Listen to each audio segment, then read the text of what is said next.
It's over the pond with Fraser and John. Quack! First of the year, baby. Hello, everybody. Welcome. 3 weeks running. That is the first time we've done that since the beginning. I genuinely think so. Like, since the very beginning, I don't think we've done it 3 weeks running. 3 weeks. Can't speak English. 3 weeks running. How you doing, man? I'm good. I'm better than you are. Yeah, I know. I'm a tired man. You know, before this podcast, I was like, I've been doing a little bit of meditation here and there. And my problem with meditation... I thought you were going to say, before this podcast, I was going to say we should do it another day. No, I did a bit of meditation. And the problem is with meditation for me is like, I know there's like a lot of like de-stressing benefits and stuff, but dude, I just fall asleep every single time. Like when I messaged you being like, I might be a few minutes late, it was because I just fell asleep for like a good 20 minutes. I was like, oh shit, bro, I've got like a whole podcast to record. Got to do another 2 hours of being awake.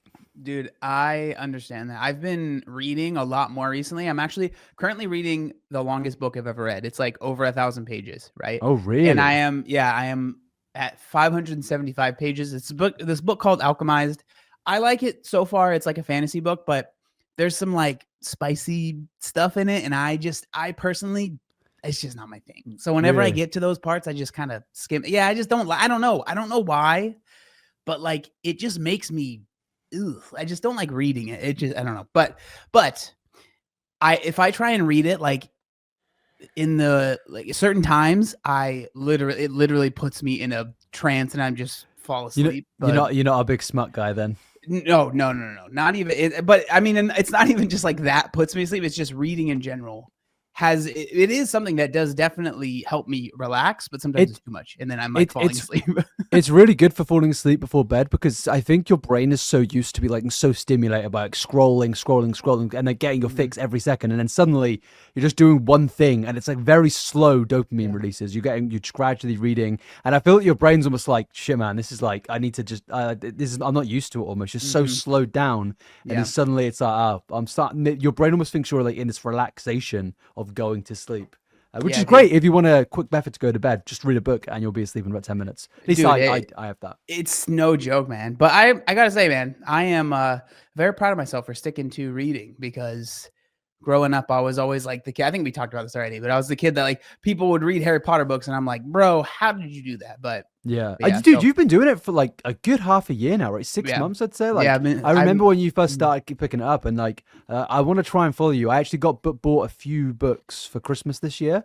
Someone bought me a Stephen. As I say, someone, my girlfriend, Jesus, she bought me a Stephen King book. a subscriber just of mine. Some guy, just some dude that I know, happened to be there on Christmas Day. Bought me a Stephen King book, and I've never read Stephen King because usually the books are really long.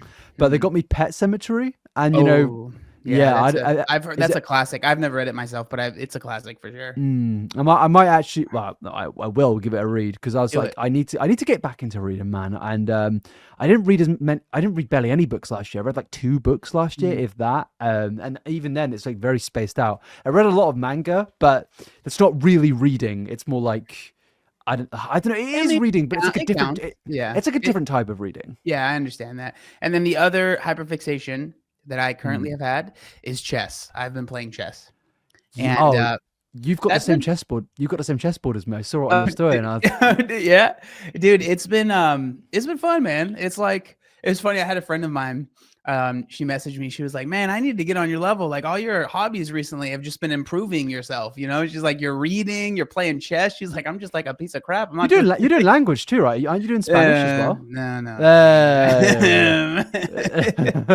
You know, that one's kind of no bueno. You know, it's not there anymore. I don't know what it is with language learning, but it is just a lot of energy, isn't it? Like, I don't know, like in comparison to reading, it's like, it just requires a lot of extra brain power. And I feel like when you get, I just wish that I started learning language when I was like 20, when I had more time in a day. But no, that's pretty sick, man. How are you getting on with chess? Like, are you good at it? No, but it's fun. Like, have you done chess.com on your phone? Yeah, have you got so that's pretty much it. That's the only way that I really play, because like Amanda, I've taught her how the pieces move, but she doesn't really have very much interest in it, so we can't really play. And then I assume if I go anywhere where there's chess being played, I'm gonna like, it'd be pointless. I would just go play, and they'd be like, yeah, checkmate, and I'd be like, damn it, you know what I mean? So chess.com is actually fun, man. It's free, which is nice. It's not ad. But I No. just do it on my phone, and it's just something that stimulates the brain. And no, not to flex, but the highest rating I've gotten is it's 250. No big deal. That's pretty good, right? And so I'm not No, too clued. Oh, it's sorry. horrible. I'm It's not so too clued up. I know how to play chess. I just don't know how to I don't know the rankings. pretty And much, stuff like yeah. that. I'm in the same boat where, well, at least like I know how the pieces move, right? That's Yeah. pretty much it as far as like I make some very stupid mistakes, but it's been fun to get into and try and My figure out, my biggest experience of I know how to play chess. I've played chess since I was a kid, but not like consistently. I've just like known how to play it. And I a couple of years back, I had a friend who really got into chess. Like he was playing it a lot, and he was like, "Play me, play me, play me." And I'm like, "You no way, no way." And then eventually, I was like, "Okay, I'll play you." And we weren't with each other though. This is like over the phone. I was like, chess.com, play on that. And I go into I get a fucking app where it's like basically cheating. Like I get an app and it like deciphers everything that you need to know about your opponent and his moves and stuff like that and how to win.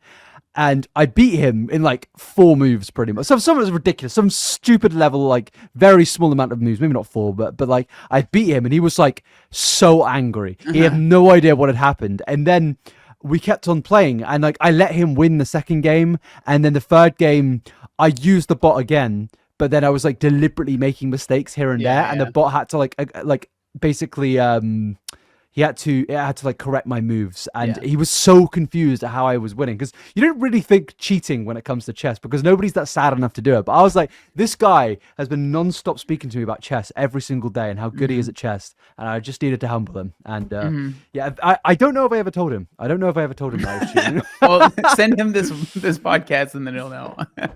I don't know why, man. It was very satisfying. I knew none of this was my real victories, but it was almost just fun to see this man just be in pain.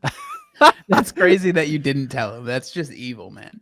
I know. He's just sat there every day, just like I like this idea of you see that like Mighty Supreme film that came out where he wants to be like the best ping pong player. I kind of have like this like idea now that he's just sat there every night just trying to learn to get better and better, just so one day he can like challenge me, like when in Kung Fu Panda when he arrives back to challenge the master, the tiger. Yeah, kind of like that.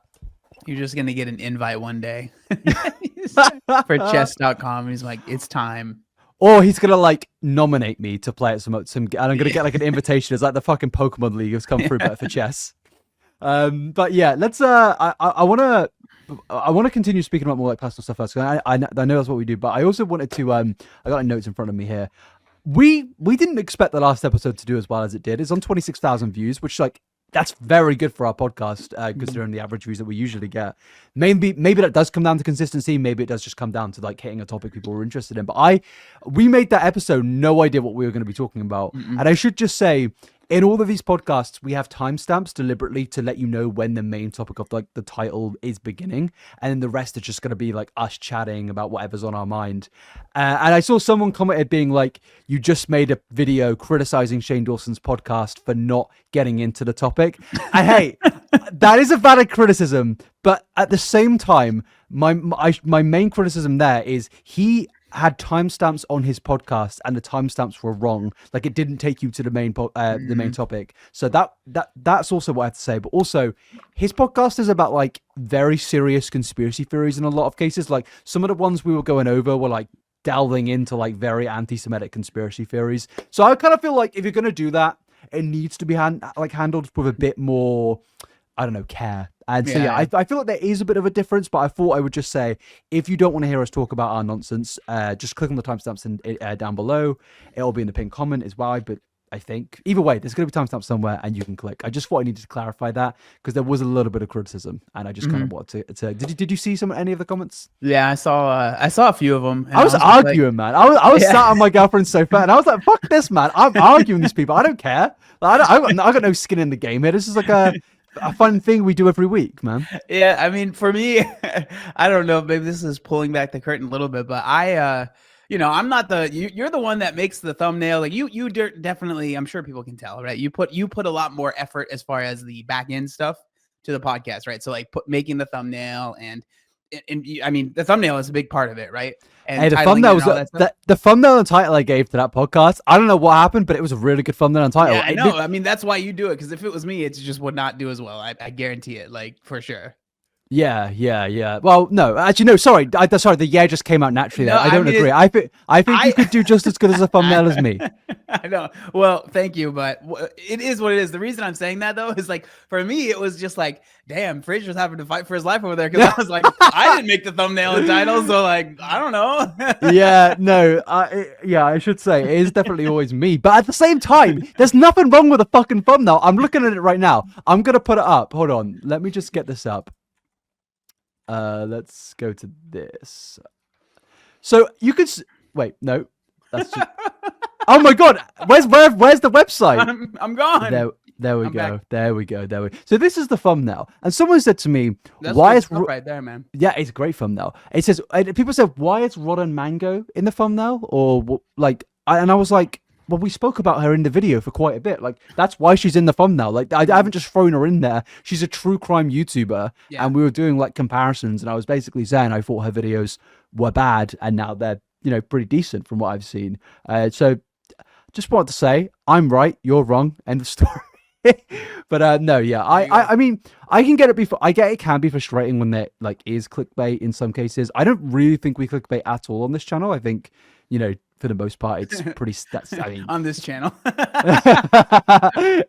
I mean, maybe we do it on our other ones. Okay. Maybe here and now on the main channel, there may have been a little bit of clickbait. I don't know. Sometimes there is. Sometimes I actually have back in the day for sure. 100%. Yeah, I try to do it less now because I feel like if you clickbait on a video, sure you'll get those initial views, but like the drop off the next day is like crazy. It ruins trust, I think, with your audience. So it's something that I try not to do.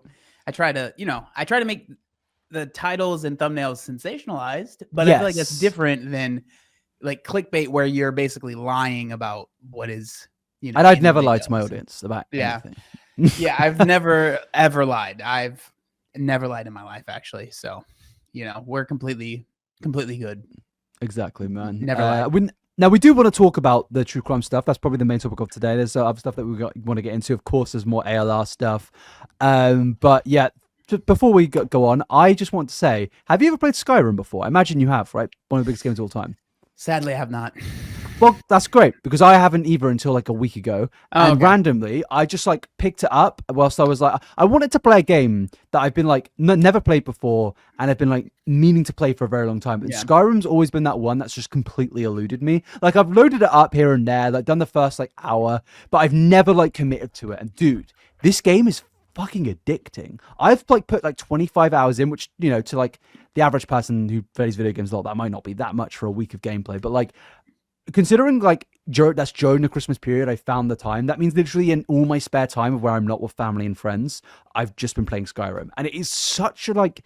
I know I'm 15 years late on this. It's such an addicting game. I was like, I've always thought there's no way it can be as good as people say, but it's like you'll always have something to do. It was such like a weird thing of like you'll be doing a mission, and then someone will come up to you, or something will happen, some like event will begin, and it will lead you to another quest and another quest and another quest, and you just have like an endless amount of quests, which sounds like overwhelming, but the quests themselves are like really like interesting, I'd say, and it's also just like for me, it's more like the exploration and looting. Yeah. Like I've never really been a big RPG guy because they're such like big commitments of your time, but like I don't know. There's something about this game which I'm like, oh, I can see why this game has been remade like fucking 6,000 times. Yeah.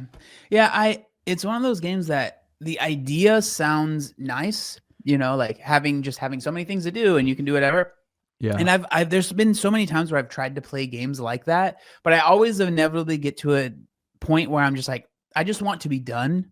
Not not having fun, but it's like I want to, like I can feel my interest start to do this. Like at first it'll go boom, right? That's all I'm thinking about. Like right now with chess, I know that's just how my brain works. Boom, ADHD, hyperfixation. That's all I think about. All I want to play. Only thing. Nothing else comes in, and then it starts to kind of, and then I'm like, oh well, I there's other things that I like, and then eventually it goes, pew, you know what I mean? Especially with games, because there's always just so many games to play, and so like I kind of had the same feeling with Fallout when the first season, which I need to watch the second season, but when the first season of the Fallout show came out on Amazon, I was like, okay, let me stream Fallout 4 because I'm like interested in Fallout now, and now I want to play this, right? And I got to a point where I eventually was like, okay, I'm ready to be done. Like I just want to finish the game, and then that's what I did, and then I moved on. And so with Skyrim, I think it would be something similar because I remember my brother and my best friend Nolan, I used to watch them play Morrowind when I was younger. Wow, I used to that's watch an them OG play. game. Yeah, I'm old. I used to watch them play it, and like I remember I would have so much fun just watching. I didn't really play that much because even those games I was not that interested in, but I liked watching people play them.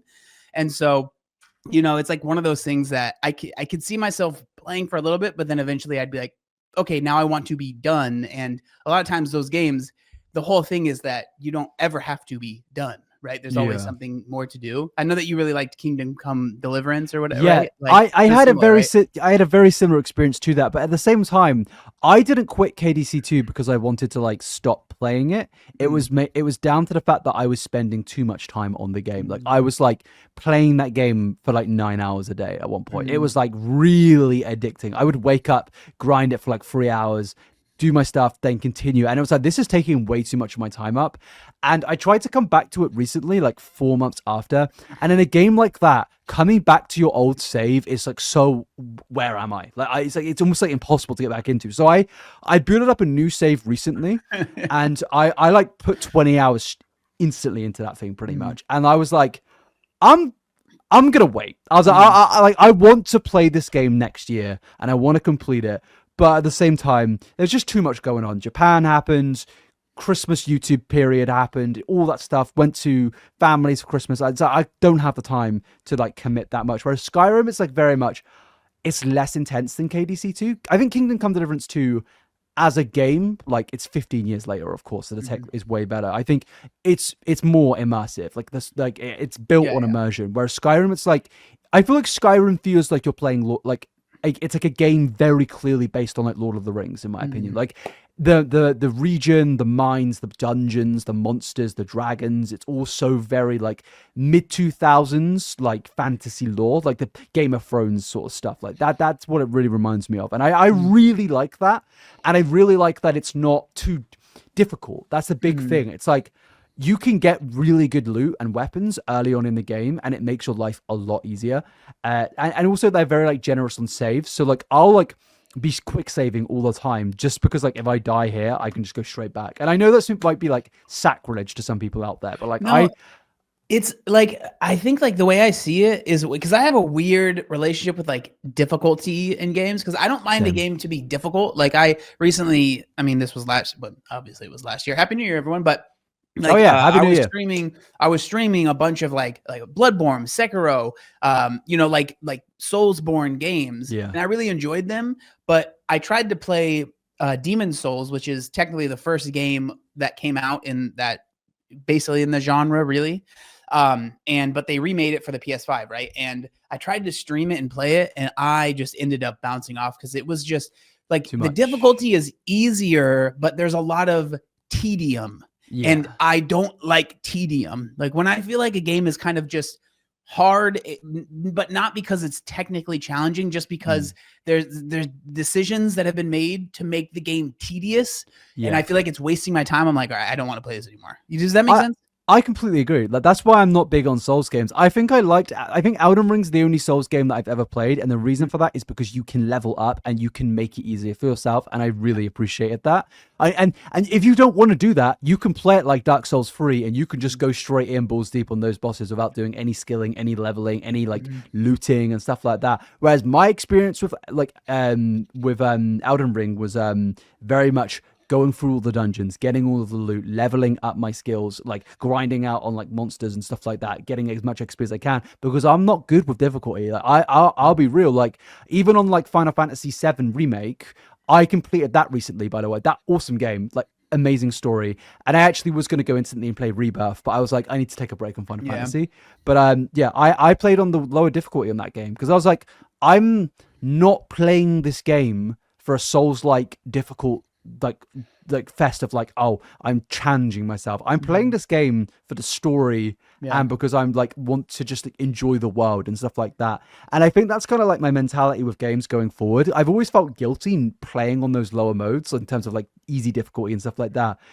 And if I'm playing like a game obviously designed for difficulty, I won't complain because it's like, well, what are you here for? You know, like if you're gonna play, like I think what you're saying with a game being tedious and difficult is two different things. Like there is a case of where a game can be difficult and tedious, and then it's like this is just silly. Whereas like I think a Sekiro is like, you know, that's designed to be difficult, but there's almost an art behind it, you know.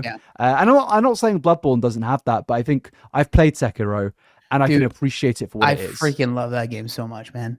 I think that's my favorite Souls. I guess it technically isn't, but like that's my favorite FromSoft game for sure. Like I really, really enjoyed it. It was so much fun, man. Yeah, as I said, Elden Ring's the only one I've completed. Actually, no, sorry, I've also completed Elden Ring Night Rain. I grind out with a few friends, but that's different because I'm playing with a guy. Yeah, you have so they're so good at that, and I'm just like, I'm in the background just swinging my sword as much as I can, and they're just fucking like looking at me like this man's gone down 5 times and we've had to bring him up. But yeah, no, I like games like that. I really want to play Arc Raiders. Actually, I'm not a big multiplayer guy, but I keep on banging on about it, and now I'm back home, no commitments to holidays for like at least, I don't know, 4 months. I want to play that sometime. We should definitely play it. Yeah, we'll definitely do it. I mean, I haven't played in a bit, but that's the last game I played because I go through phases, and right now I'm definitely like reading more. Like when I have free time, I'm picking up my book, or now my phone and playing chess. But I'm definitely down to play. Yeah, I feel like this year we should try and at least stream a video game once because we always say it. We always say it.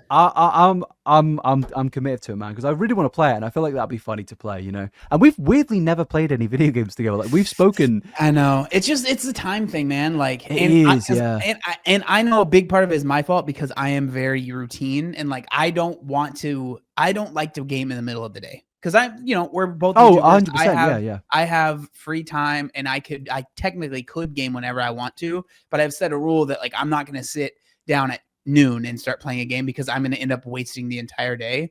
And so it's just tough because then when I'm ready, it's like, we record this podcast at 11 o'clock your time, which thankfully, you're someone that stays up a little bit later and makes it a little bit easier. But what time is it for you? It's 6:30 for me now. So it's 11:30. It was even worse when we used to record when you lived in the West. That was like 10 a.m. for you, right? Yeah, it was. No. I don't think it was like 10 a.m. But it was. I think it was definitely. I mean, we only did a few episodes when I lived over there. You moved out pretty early, to be fair. Yeah. So, but it would have definitely been like right now.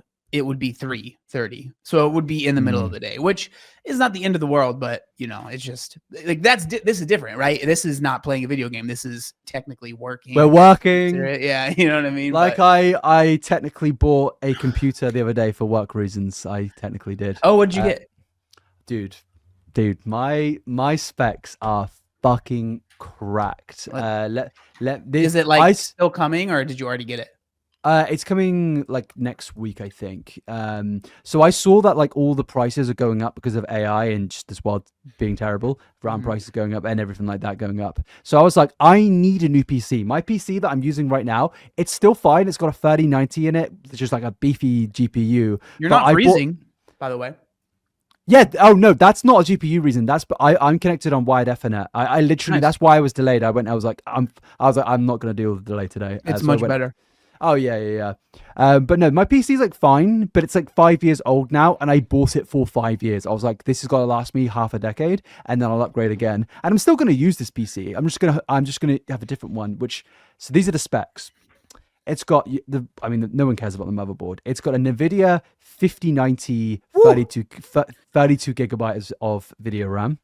Then I've got 64 gigabytes of DDR5. Oh my god.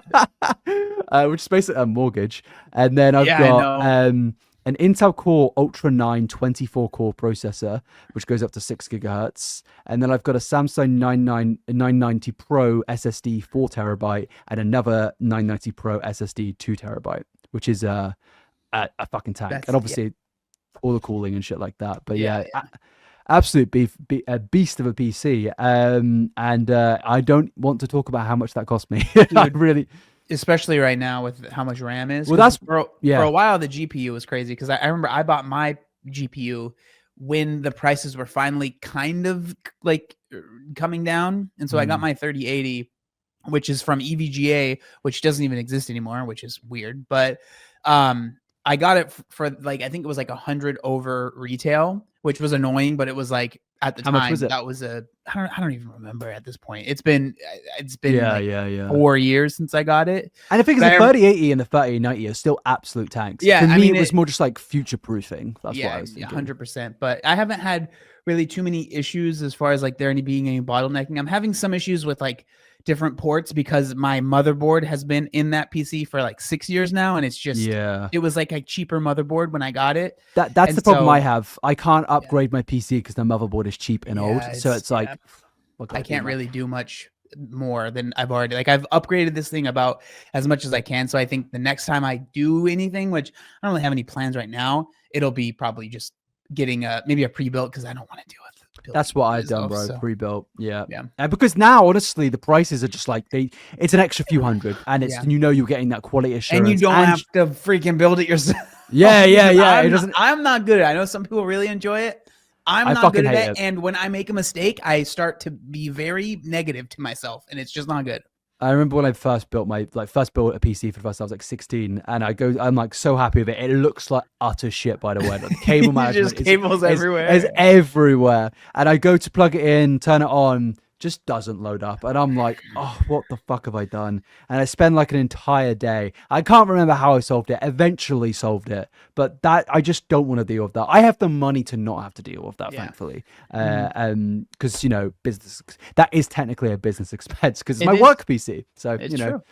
But okay, so question before we move on. Okay.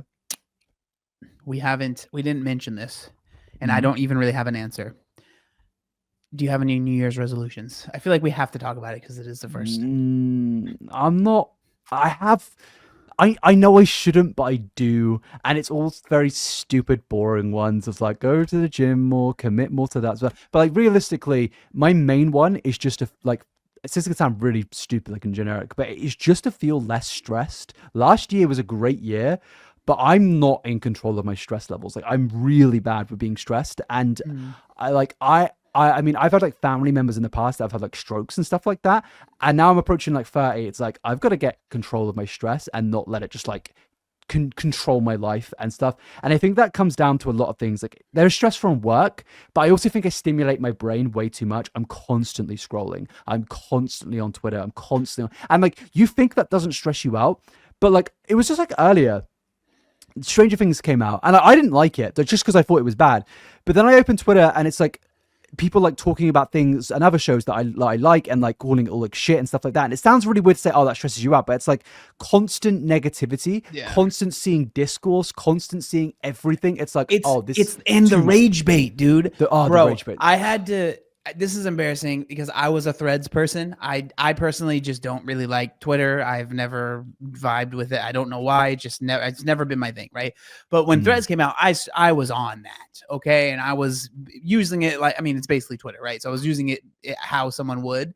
But dude, I think part of it is it's not Twitter, so there's just significantly less people that are using it, right? Yeah. Every post I would see would just be rage bait. Every single thing, to where I was like, I'm deleting this app because all it does is make me want to comment and argue. And then I'm just like, why am I even like, this person doesn't even care. They just want you to comment. It's like a rage bait. I'm deleting this. It's like a rage bait economy that we live in now, dude. That's it. And I think it only doesn't exist on TikTok and well, it is kind of on TikTok, but I think TikTok and YouTube do it better. I think TikTok's problem is the stimulation thing that I was mentioning. You're just constantly scrolling. Whereas YouTube, I think if you like, really manage your algorithm and what you watch, you're probably not going to get rage bait. Like, I don't get rage bait on my YouTube algorithm. I get videos that typically I actually want to watch, and that's fine. But like, as you said, Twitter, oh my fucking God, it is the worst place. Like text-based websites just now are just all awful. And Twitter's even worse now. Like I opened up Twitter yesterday and I see that the number one like bit of discourse right now is Grok is allowing people like it. People will like reply to Grok being other. So someone will post a selfie. Obviously, a woman will post a selfie, and men will go to the replies on their like bot accounts being like, remove her clothes, put her in a bikini, something on those lines, put her in baby oil and stuff like that. And it fucking does it, but it doesn't just do it, it does it well. That's what's the freakiest part about it, dude. I know people that it's happened to where they'll have some incel go into their replies being like, make them wear a skimpy bikini or something like that. And it does it to a point of where you look at it and you're like, that looks real. Like the AI clearly has been upgraded recently to make it so much more realistic. I saw ChatGPT had a big update recently for more image realism. And it seems like Grok's had the same, but there's no like guidelines. You can just do whatever, man. And it's like, this website is a fucking cesspool. And it's like, I think the only reason I'm on it is a complete lie. And when I tell myself, I'm just on this so I can keep up to date with everything. Absolute bullshit. I'll keep up to date on other apps. I have YouTube, TikTok. I don't really use TikTok that badly. I think the scrolling could be ended, but Twitter is definitely the main problem for me. And I think all of these apps combined constantly stimulating my brain, making me like annoyed, pissed off. It contributes to stress more than I realize. And it's just like a thing that I need to kind of substitute for my life, make or just control better. And that all comes down to the stress, and everything else is like with work, for example. If I have a video that I'm working on and it's like 6 p.m. and I really want it out that day, but it's stressing me out, I need to learn to just be like, you can just post it the next day. Yeah. It's not going to be the end of the world. Because most of the time anyway, if I'm working on like a long video, it's probably been like taking a while to get anyway. So what's one more day? If it's like a very easy reaction video that I record in OBS, that's different. But like, I think I need to like really learn how to be it's okay to just not do that today, or just like give yourself more time on something. So for me, it's more just like giving myself more time on things.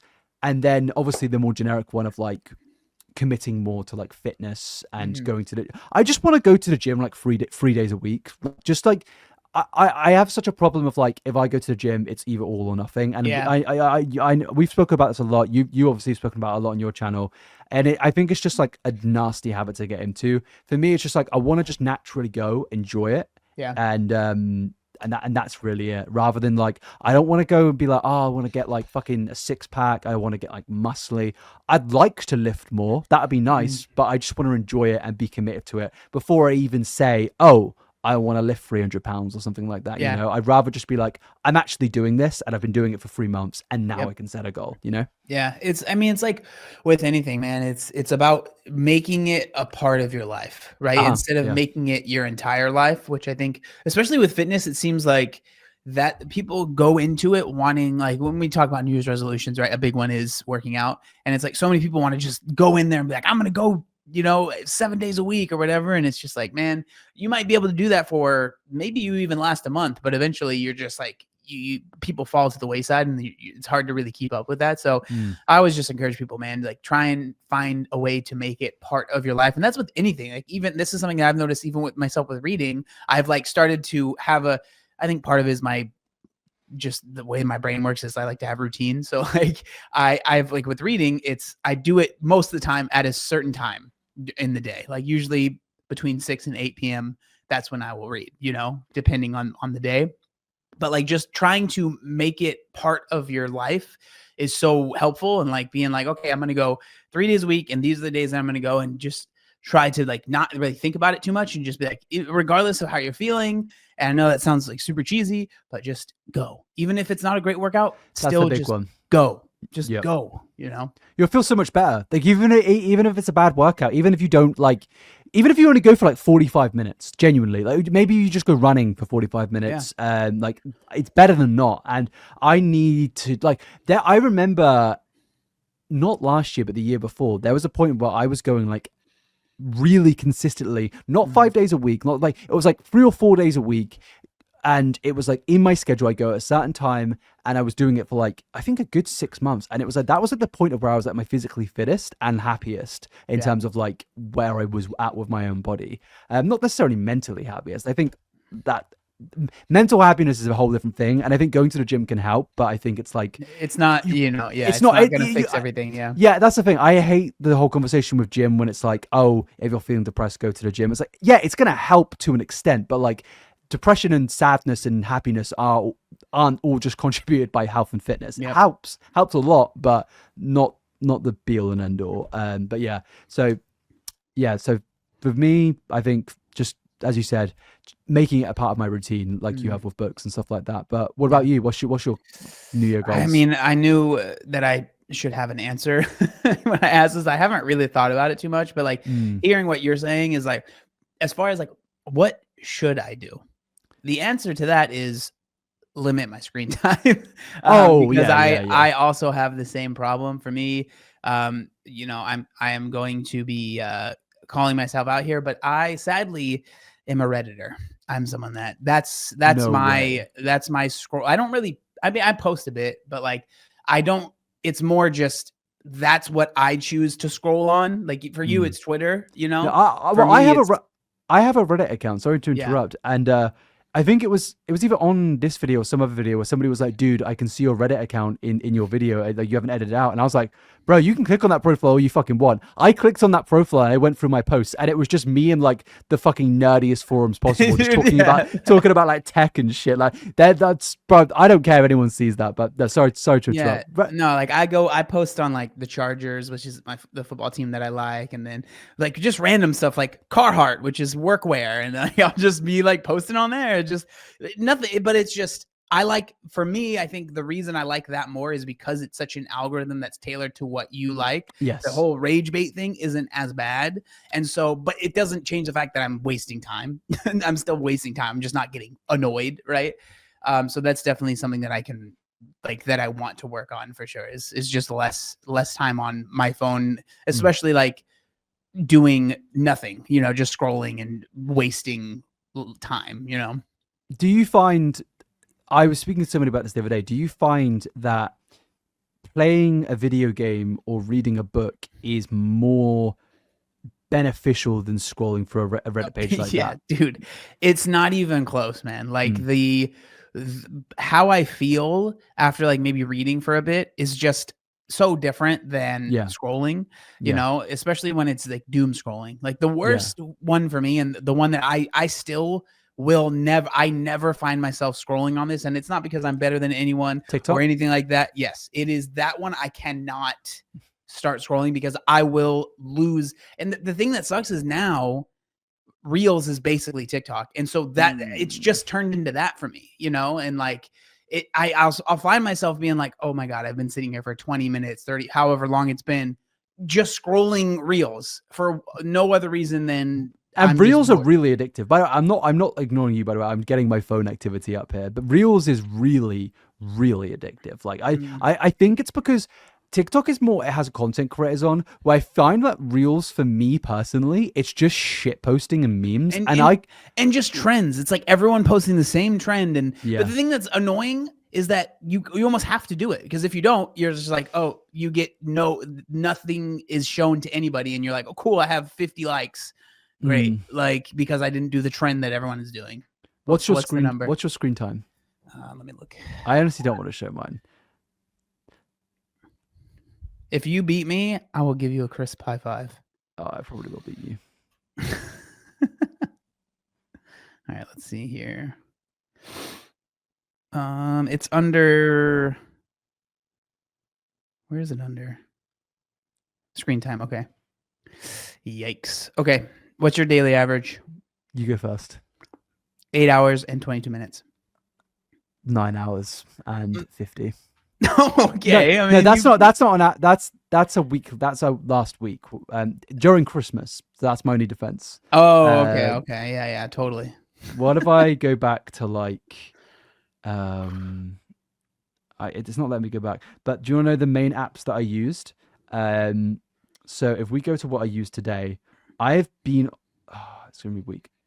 Today, I've used Twitter for 2 hours and 40 minutes. What the fuck, man? That's 3 hours of my day where I can confirm I have no valuable time spent at all. And then TikTok, 1 hour and 50 minutes. Again, no valuable time spent whatsoever. I have no idea what I consumed on that app half the time. And I have a lot on Discord, because I'll join calls on Discord and I'll leave my phone out So that kind of does add up a bit. But yeah, either way, being above 6, I think even being above 4 hours on your phone a day is pretty crazy, to be fair. Because like the idea that I know it sounds like so like cliche, because obviously I've spoken about it so much, but like Boomer, yeah. like the idea of this, how attached this is to our hand, is crazy to think. And it's got to a point of where I feel like we're uncomfortable to be bored. I feel like that's a genuine thing of like, maybe not bored, but like uncomfortable of not knowing what's going on. Like, I don't need to know what's going on, even if it is my job. Like, realistically, every single topic I take, how often is it where you're scrolling through TikTok and you'll be like, oh, sorry, whatever apps you use. How often is it you're scrolling through an app that you use and you'll be like, I'll make a video on that? For me personally, it's more only happens on YouTube. If I see another YouTuber make a video on something, or like, I don't know, some post is made about something or reference in a live stream, that's really the only time I see it. Whereas on Twitter, I have not used Twitter for a video idea in like 5 years. Like it never happens, because my social media theme isn't YouTube stuff. It's like football and rage bait and video game stuff. Like that's all it is. So it's so fucking pointless. And just seeing the hours on there, man, it's so embarrassing.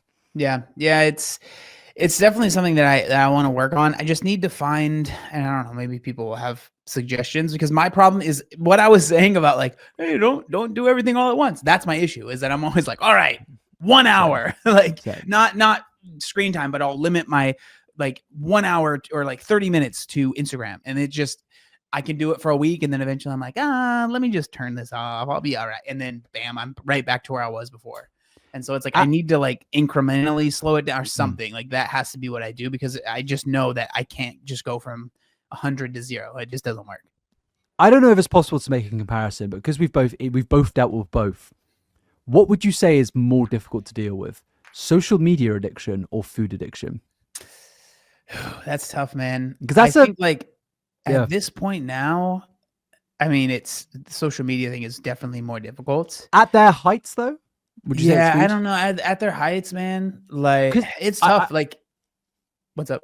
I was going to say, I think food is obviously the most damaging one. So it naturally like, oh, of course it's food. But it's like, well, when you really think about how much we're on social media constantly, and not for positive reasons in the sense of you're making content, just for fucking doom scrolling half the time, like, or just scrolling, like it's quite a lot, man.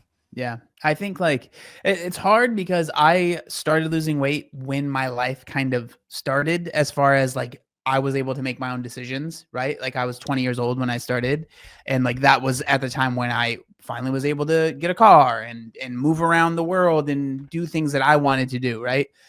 And so I think that it was just a little bit easier because I was like, well, you know what? I can make the decisions, and so I'm going to make better decisions. And that was a big part of why I was able to lose the weight. But now it's so difficult because this thing is always here. It's always right there. You know, I always see it. And a lot of times I'll be sitting on the couch and I'll put my hand in my pocket, and I'm not even looking at my phone, but I'm just like, okay, it's right there. And like that, it's like almost like a little pacifier. I'm like a little binky. Boo! I just need to touch my phone so I can have a little binky on my, like, that's what it feels like. And it's like, I notice myself doing that, or I'll like go to check my phone and I'm like, why? I'll be like, I'll go up to go relieve myself in the bathroom to go pee. Right. And then I'll be sitting there and I'll be like, let me grab my phone. I'm like, dude, 1 minute, you can't go 1 minute. And it's just stuff like that. It's just so, it's honestly, it's embarrassing to even say, like, because it's just so, I notice myself do it. And like, even with like conversations I'll be having with people, a lot of times I'll notice that I'm like paying attention, but then I'll be like, I'm like, oh, let me just grab this. Yeah. And then like, and I'm like, and then they'll say something and I'm like, damn, that's embarrassing. You know what I mean? It affects for me. It actually does, like, it irritates my girlfriend. I'll be on my phone just like, and I'm like, I'm not.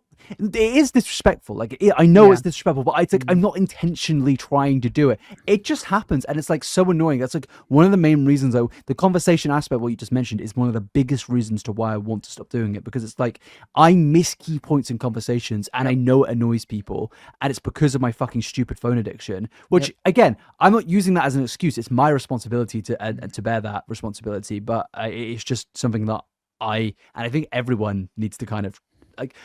I think using social media is fine, but just finding a balance, it almost feels impossible because like the algorithms are designed to keep you on. And it's like seeing my hours on my phone go up and up and up. It makes me think back to when I first went to Japan in March last year, which is weird to say last year now, but I that was the clearest my head has been. And the reason for that was I was in a 10-hour different time zone. So everything on social media was just like everyone was asleep pretty much. It wasn't constant updates and stuff like that. And by the time I'd woken up, everything was already happened.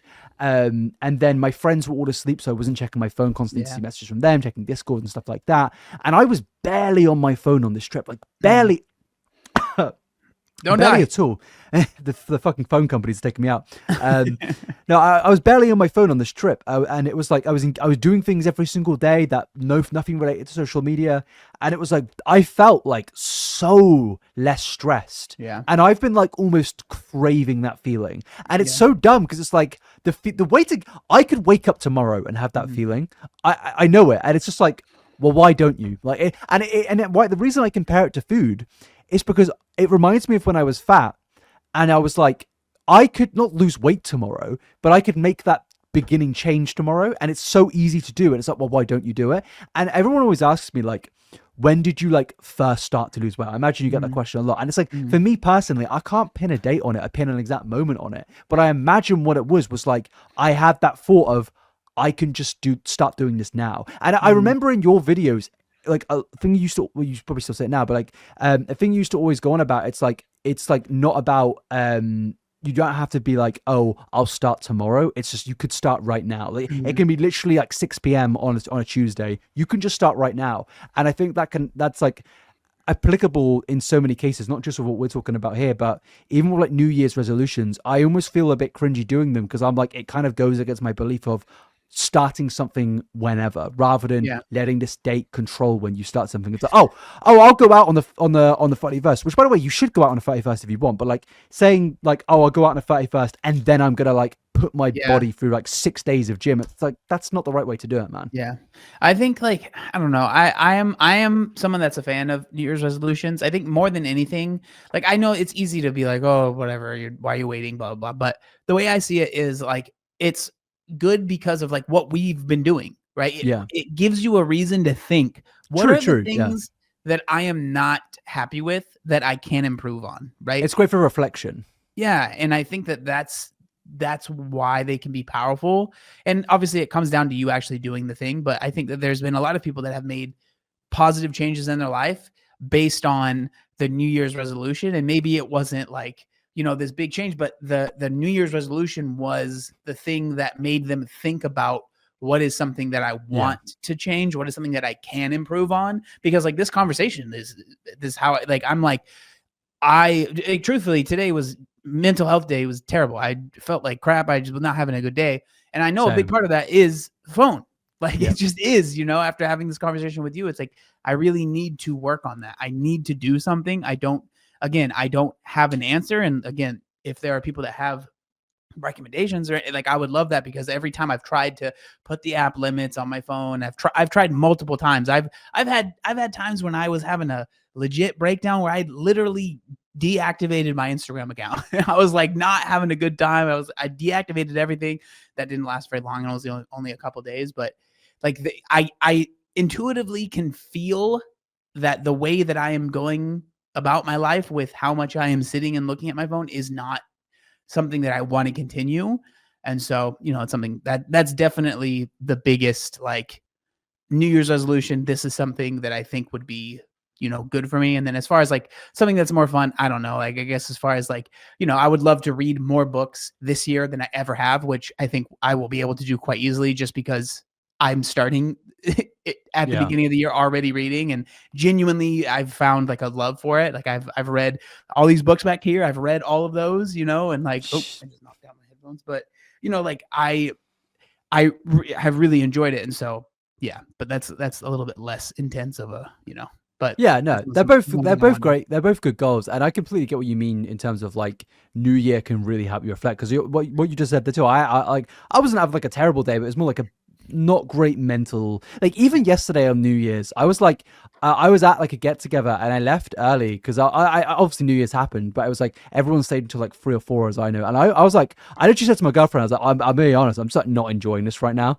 and I was just like, I just left, and I don't know why. I think a lot of it comes down to like the stress of knowing New Year's there and like, and I don't know what it was. So yeah, I wasn't really having a great day, but just like thinking about it, that helps, and reflecting on things of like knowing, like trying to address what the issues are. So that's why I think New Year's can be good. I think for my problem with New Year's is when it comes out of like, I have people who I know who are like destroying their bodies for 2 months in November and December, and they're like, I'm gonna get back to it in January, and it's like that's my problem with New Year's as well, though, because it's like it almost allows people to think they can just.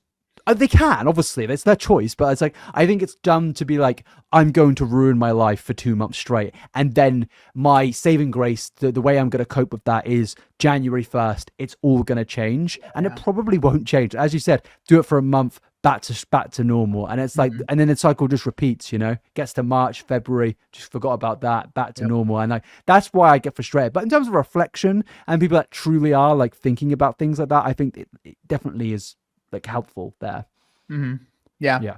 So those are my my New Year's resolutions. We'll see.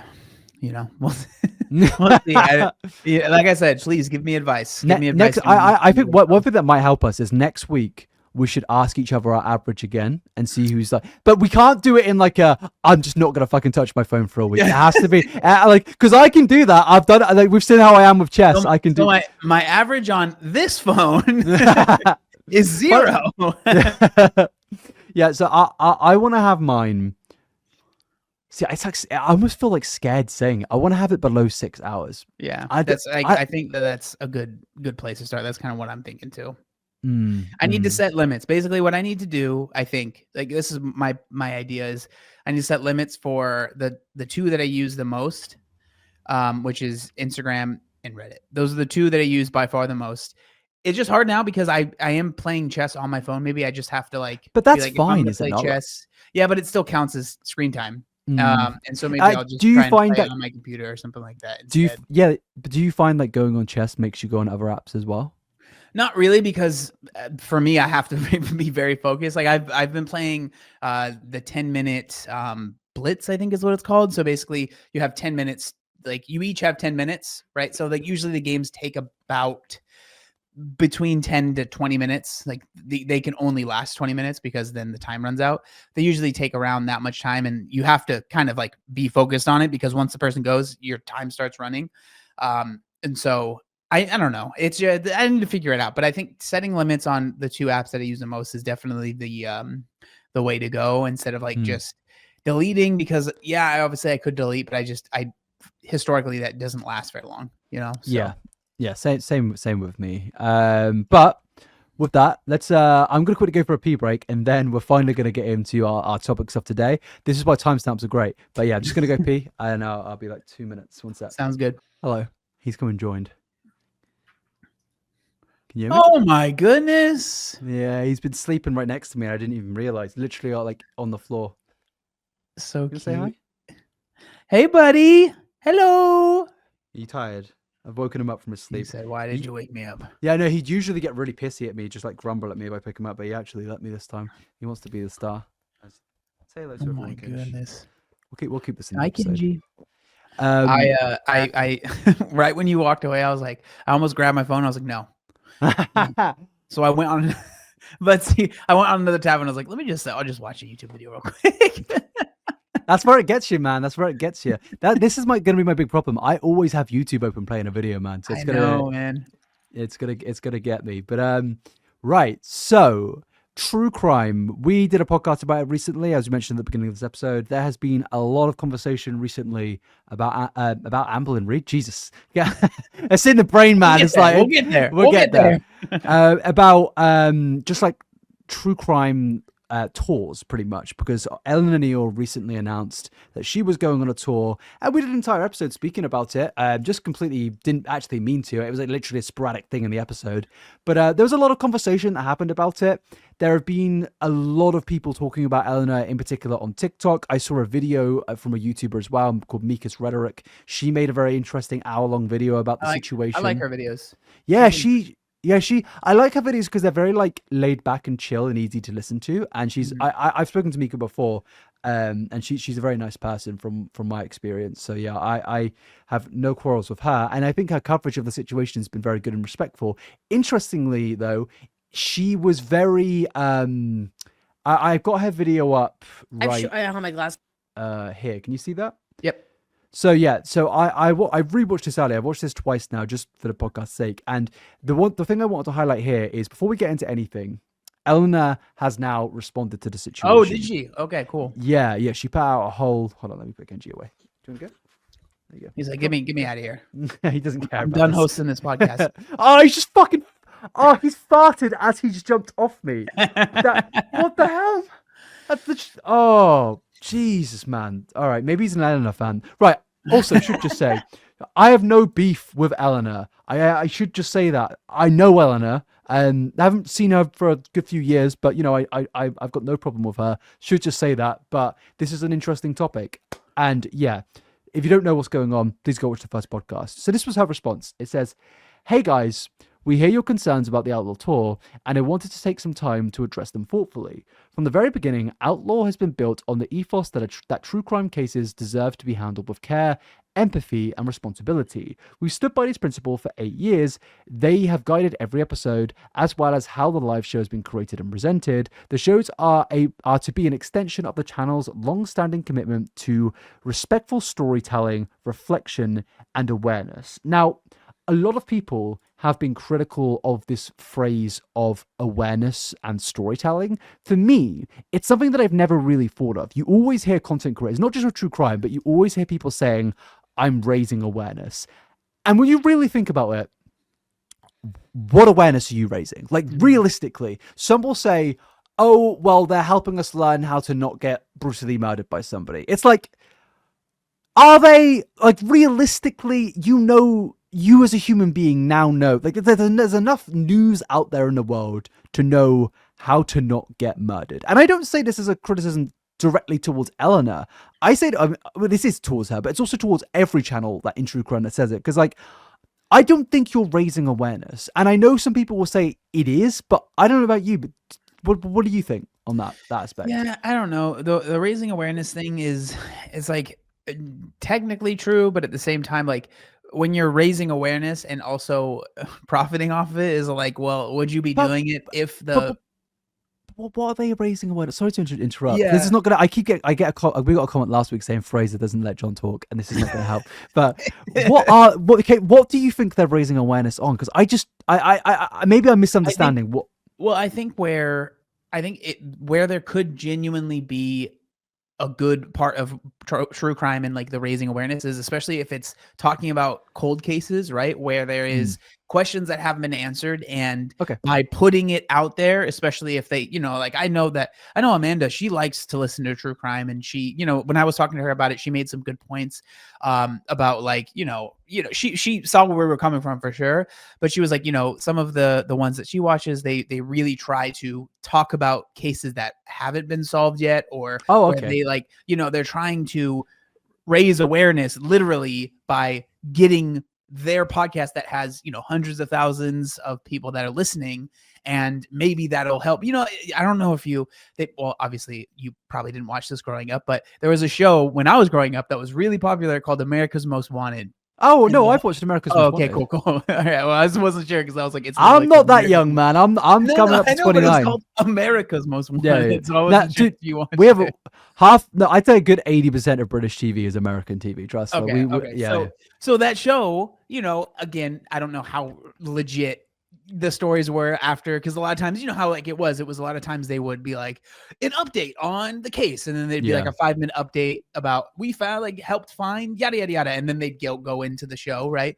And so I can see maybe that being a thing. So like I think that there can be benefits from it, but again, it's when you are talking about these cases, I think the most important thing is having tact and like not turning it into some sort of like show, literally. You know what I mean? And that's where I understand the people that are just like, this is weird. Like the announcement being like, woohoo, we're doing a tour. Like it's like, ooh, this feels weird, you know? Yeah, yeah, and I should clarify again. Like I said, originally I did think the tour was a cool thing, Yeah, but I yeah, think it mainly came from the concept of somebody I knew was going on tour, and that sounds cool. yeah. But when you really think about it, somebody commented saying the same actually, that they related to this, like they thought it was cool, and then you just kind of think about it, hear some opinions on it, and yeah, it is kind of weird. And I think with the raising awareness thing, what you're saying there actually does make a lot of sense. I think maybe for me, it's more with the maybe if we apply it to the tour, then it's very different. That what does the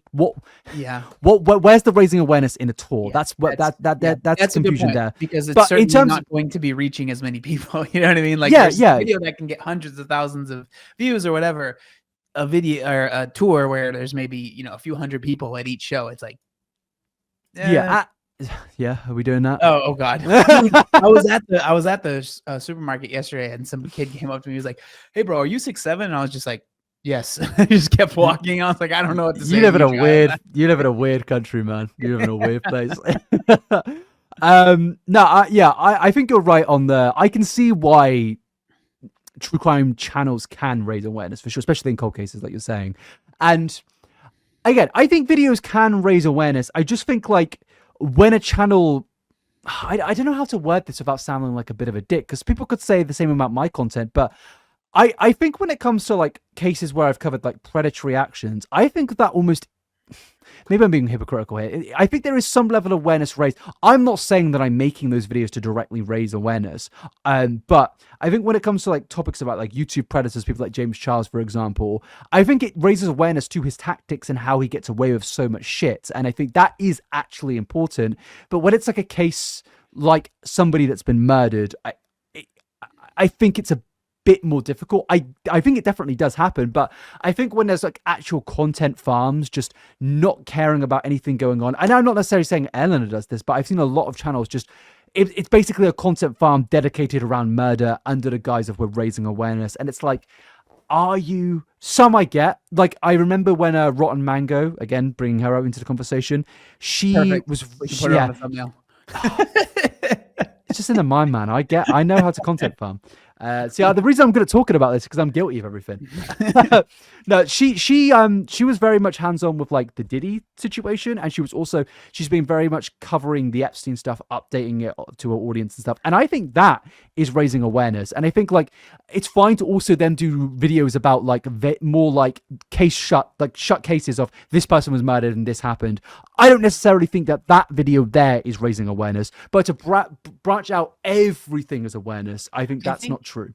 Yeah, and I think that a big part of this is just the difference between doing something online and then doing something that's not online, right? Because I personally, you know, I make videos and like I'm not gonna sit here and say I'm, you know, holier than thou. I make videos about drama all the time. I make videos about stuff that I could say is raising awareness, but let's be real, it's because people are going to watch that video. That's why I made the video, right? And when people watch the video, I make money, you know, and that's just how content creation is. And so I'm not going to sit here and say that, but I also would never be like, I'm going to bring the show on the road, baby. You know what I mean? Like, let's do a live show talking about, like, no, I'm just that for me personally, it doesn't really make sense. And then when you add on top of it, the seriousness of a lot of the cases that I assume would have been talked about. I don't know if that's going to change now based on all of the backlash. It certainly could. Maybe you have more information based on what she said, but like it's just different, you know, it's just different. And so you have to handle things differently. That's just the way the world is. Yeah, no, I completely agree with you. I think with a show, it is just very, very different, because live shows typically are things where, you know, a comedian goes on tour, they're telling jokes and stuff like that. If a YouTuber, like we mentioned Adam McIntyre in the last video, some will say, what's Adam McIntyre doing? He's doing a talk show where he then, you know, will talk to his audience about things that go on the internet. That is completely understandable and makes sense. But when it's a case of you're doing it as a true crime channel, you're covering actual real cases, there's like morally questionable things going on there. And also, as I said, it's not really raising awareness, because what you said earlier, you're doing it to a crowd of what, a few thousand people, maybe. I mean, At the the end of most, the day, probably. yeah, like that's not really raising awareness. And I think that what's being said. Wait, how do I get back I'm small. onto? There we go. I think what's being said here, it's very PR.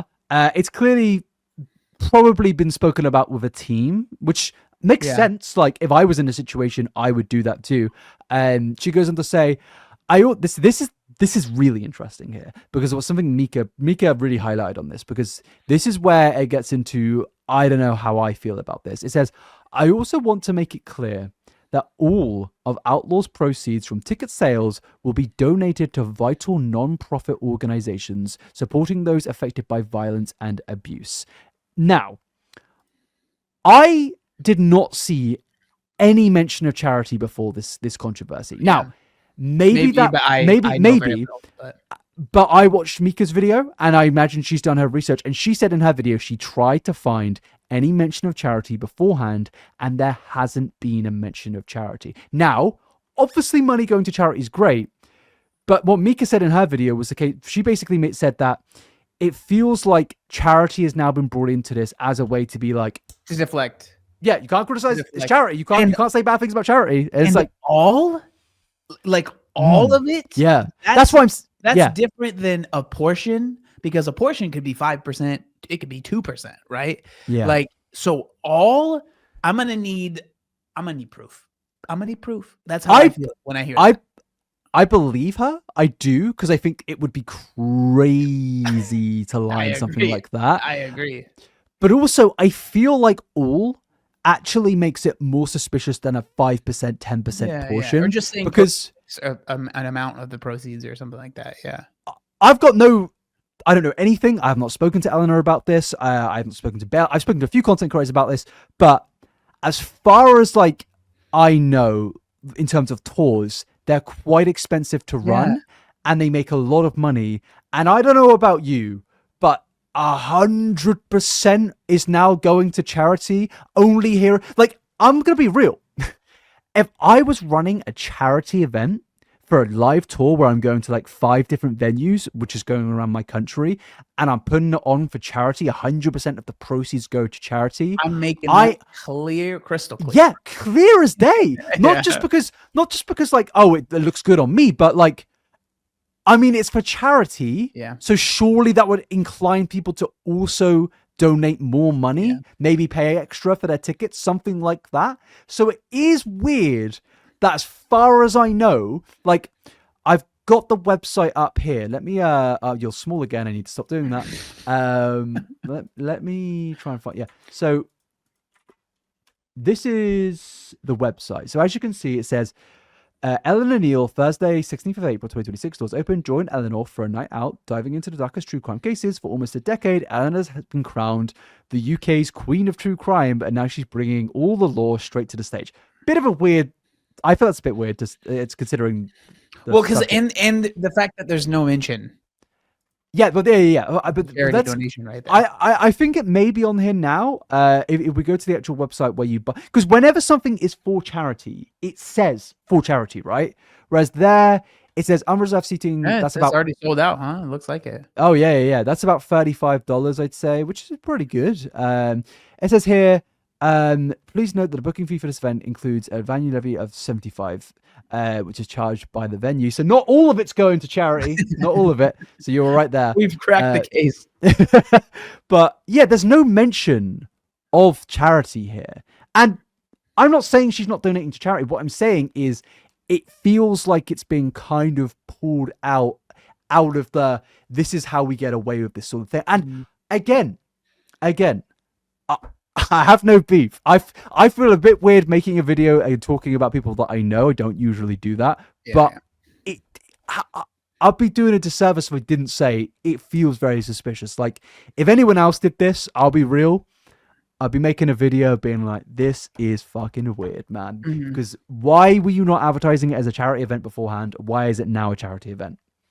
So basically what I'm hearing is, if you want to go on the internet and do anything shady, you have to become friends with Fraser first, and I won't make a then you video won't on you. worry about that's why I'm here. So just in a few months, there's gonna be something. No, I'm just kidding. John has got away with a lot of stuff, man. I could have made a lot of videos. Yeah. I remember when you were beef with a content creator in like 2021. Could have been there. I think you've had. Was it that Freely Banana Girl? Was that it? Yeah, I mean, I've had with a few people. Freely, that one. I mean, that one was like I can't remember. She just claimed that I took steroids, which honestly, I wasn't even. I honestly felt compliment. Honored. And so compliment. I didn't even hurt my feelings. So it was all good. You know what I mean? I had no problem with that at all. No, it's I think it's definitely probably the ultimate compliment, to be honest with you. It is. It doesn't happen enough, and it makes me sad. So if you guys could all say, "Why are you taking steroids?" Please let me know. Thank you. I did like your Instagram story about Amanda saying that you're both fat now or something like that. You're at your fattest or something. Savage, bro. So continuing on, another person, well, a TikToker brought this up. Now, this comes from a video that she uploaded 4 weeks ago, because another criticism about Eleanor is obviously this tour wasn't the first controversy. Last year, she rebranded into like a podcast format, which Mika also speaks about in her video, of where it basically just is her older videos, but a bit more careless. It's a bit more less scripted. She actually, I didn't know this, she removed a disclaimer that she would have on every video about like the sensitivity of what she's talking about. It's no longer there, and it's now just in a podcast form, and that's got a lot of criticism over the last year. And I was like, I thought that as I said, I don't watch every Eleanor video. I thought things had gotten better. But this clip got a lot of criticism. We're just going to watch we're going to watch the intro at 2x speed. It's about a minute long. We'll do 1.75 to make it actually listenable. But this is opens up a very serious case, and it goes into a sponsor that has been getting a lot of criticism on top of this tour. Hello and welcome to Outlaw Podcast. I'm Eleanor Neale, and in today's episode, we're in Cornwall in 2011, where a mother of two is about to be subjected to over 12 hours of horrific torture that nearly killed her. What started with her being bundled up in a duvet, unable to move and barely able to breathe, ended with her eyes literally hanging out of her head. Her attacker twisting the knife, letting her know that now, after what he had just done to her, she would never be able to see the faces of her children ever again. This is the truly haunting story of what happened to Tina Nash, not just on the night of the attack, but the gradual increasing hell that she endured leading up to those final blows. Firstly, maybe I'm being nitpicking here, but after saying all of that and then going into the little intro, that's a small criticism. But after hearing that, that's not the criticism that that's coming in. But at the age of 27, Tina Nash was swept off her feet by a man that she thought could be her soulmate. He adored her and showered her with affection. It truly was like movie love until the movie switched up. Her partner's mask slipped, and Tina saw a side of pure evil in this man: deceit, control, abuse, toxicity. He didn't love her. He told her that he did, but the fact of the matter was, he had coaxed her into a trap, and now that he had her, she wasn't safe. Everyone around her saw the truth of this horrific, abusive situation, but no matter how many times the police were called, no matter how many times her loved ones begged her to leave him, Tina felt trapped. And then, on a random Wednesday night, he inflicted his most violent and gruesome attack on the woman that he claimed to love, and her life would never be the same again. This one is going to be a tough one, guys. I'll be honest. I have to warn you of the sensitive topics that we're going to be covering today, the main one being graphic descriptions of severe physical violence and injury, but this whole case has themes of domestic abuse and violence throughout, so viewer discretion is advised. And before we get stuck into the case, I do want to take a moment to thank our sponsor for making Outlaw on YouTube possible. It's our good friends over at Caseify. They're back! We've missed you guys! It's straight into brutal murder, horrible shit's been happening, torture, and it's oh, we're back into and it's not helping. I'm gonna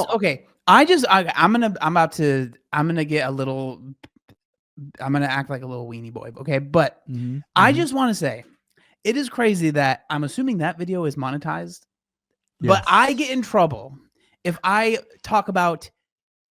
I guess I can say it because now we're go ahead, man. If I say the word eating disorder in a video, bam, demonetized. Yeah, it's trouble. Crazy. But you can talk about her eyes were hanging out of her skull and.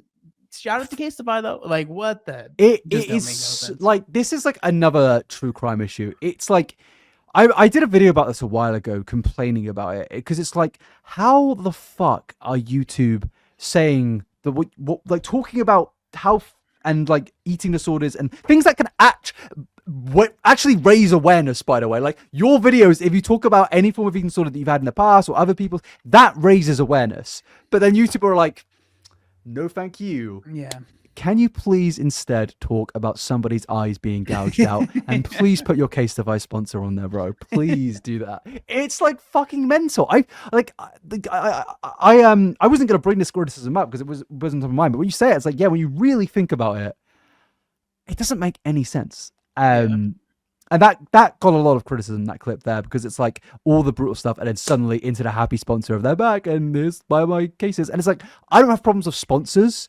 It's just like, it could be done better. Yeah, and it's like, sorry, go on. Yeah, no, I mean, it just doesn't, it don't mesh, you know, it just doesn't mesh. It's like, I don't even know how to explain it, because it seems you like, could just do the script better. You could just be like, you could do the intro and then you could just like gradually phase out the serious stuff into like a more of a normal intro talking about yourself or something like that, and then phase into it. But or you could just put the sponsor right at the beginning. Well, it's just a weird, like, clearly, obviously baiting the hook. You know what I mean? Like, oh, these terrible things happened, and I'm gonna tell you right after we talk about Casetify. You know what I mean? Like, it's just like, it don't feel right to me. And I've been really thinking about true crime recently because of stuff like this. Because I've been watching. I was like, with the conversation going on, I knew we were going to record a podcast. I've just put on a few true crime videos whilst going on dog walks to like, is it that bad? And I watched a few true crime creators here and there. And the one thing that I've really learned that I don't say hate often, I hate it. I hate this thing that they do. Not the genre, the specific one thing that they do.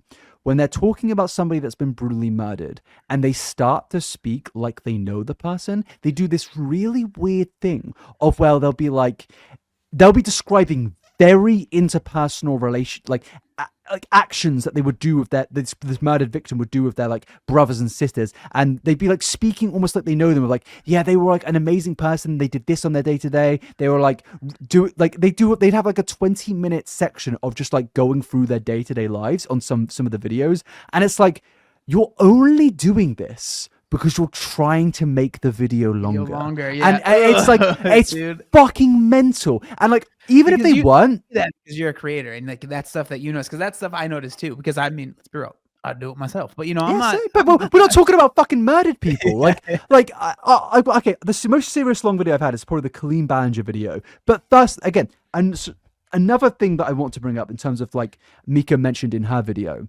The difference between a content creator, say like Adam McIntyre, and somebody like Eleanor Neale is Adam speaks about real people who are actually still alive. Now, I'm not saying the people Eleanor doesn't speak about aren't real, but they are dead half the time, 99% of the time. They're dead. They can't come back, and they have no room to defend themselves. They have no room to speak on it, and they also just have no room to like come out with their own response to these things. Whereas if Adam makes a video on somebody, if I make a video, or you make a video on somebody, the person we're speaking about usually has the full right to come out and speak. And also, it's just like the level of like, there's always an open level of dialogue. But the most important thing is that when it comes to true crime, in a lot of cases, maybe not in the cold case stuff that you mentioned earlier, but in the majority of these stories, nothing can be changed. There is no dialogue change. It's just reading from a Wikipedia page. Whereas when we talk about a situation, it's actual dialogue. Things can change. We can add something to the conversation, is what I'm saying here. Whereas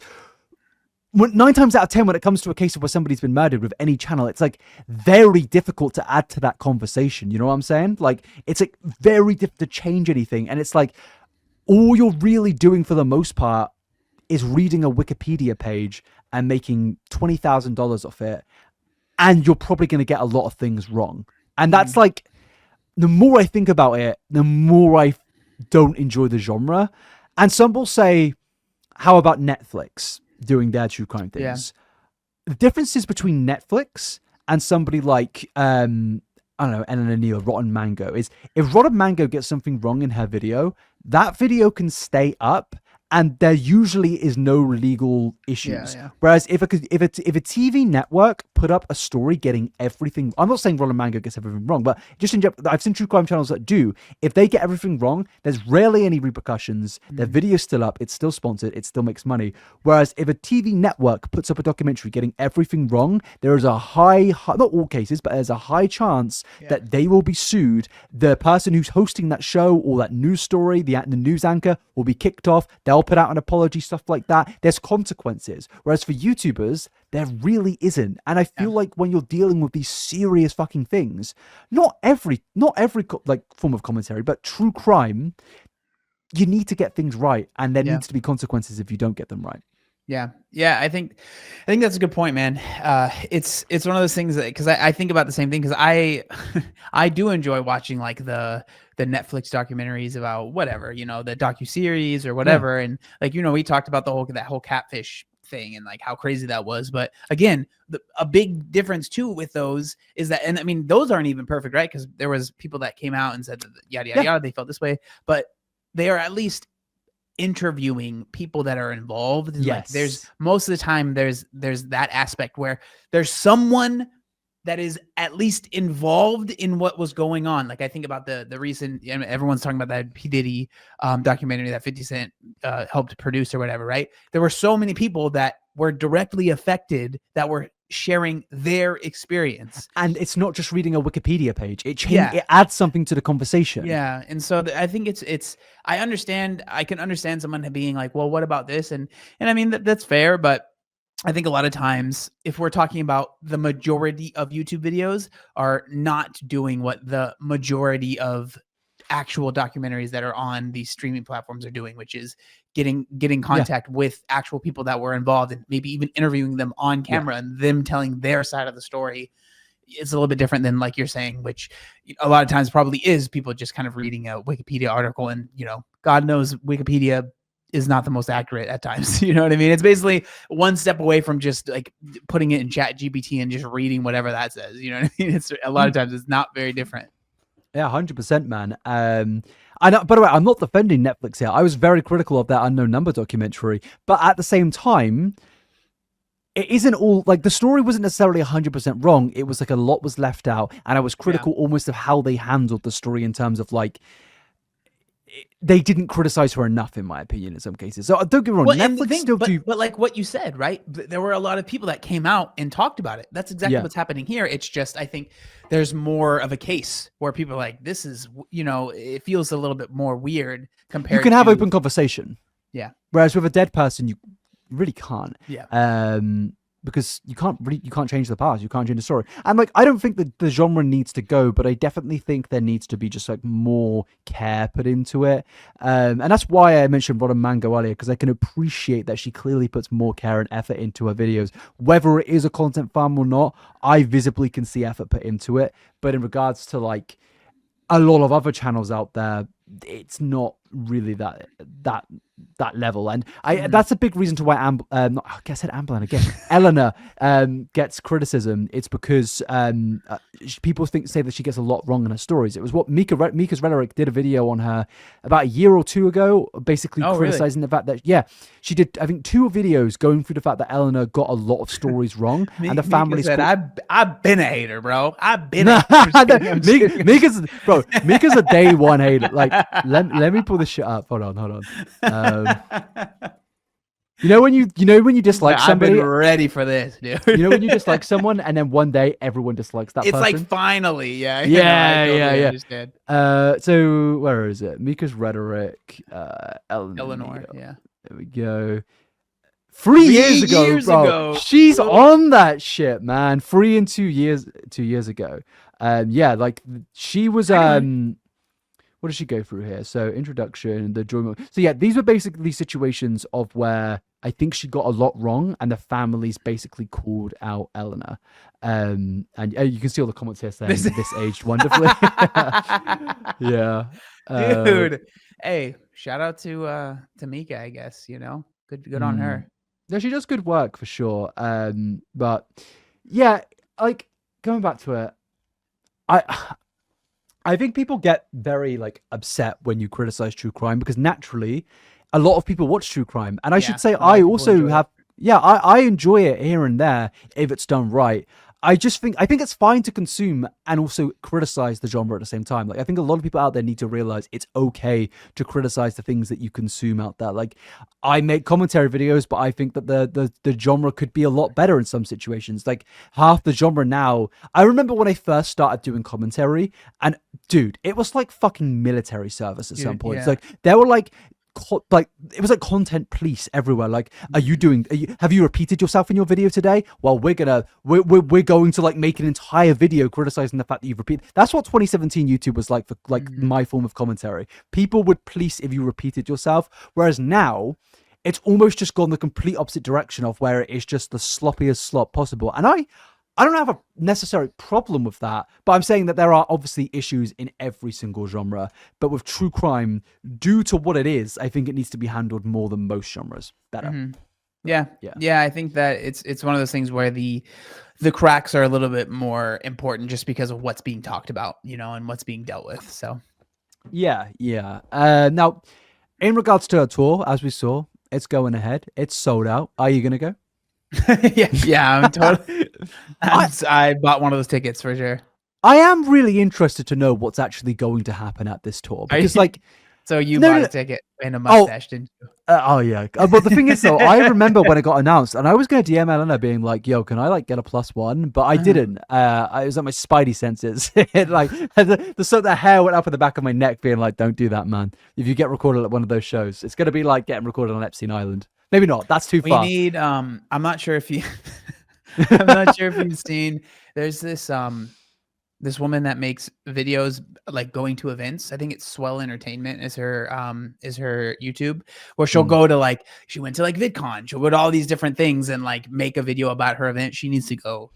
Funnily enough, Jojo Siwa had an event in a stadium really near me, and I actually knew somebody that bought tickets as a joke, and I paid them to record the entire event, and they did it. And they gave me the footage, and I just never made it into a video because I was like, firstly, copyright, I don't know how that works, but also it was like, I feel like a bit of a dick. I was like, I as much as the event, it looks a bit shit, I was like, I'm not going to criticize this, but it was like, huh? Who was the main audience? Was it young kids? It was people. It was no, it wasn't kids. It was young 18 to 23-year-olds. I guess. I mean, that's how old she is. So I guess. That the TikTok audience, I'd say, people that have grown up with her. Yeah. But it was it seems very much like an ironic thing of, oh, Jojo Siwa's coming. Let's go see that because that would be funny.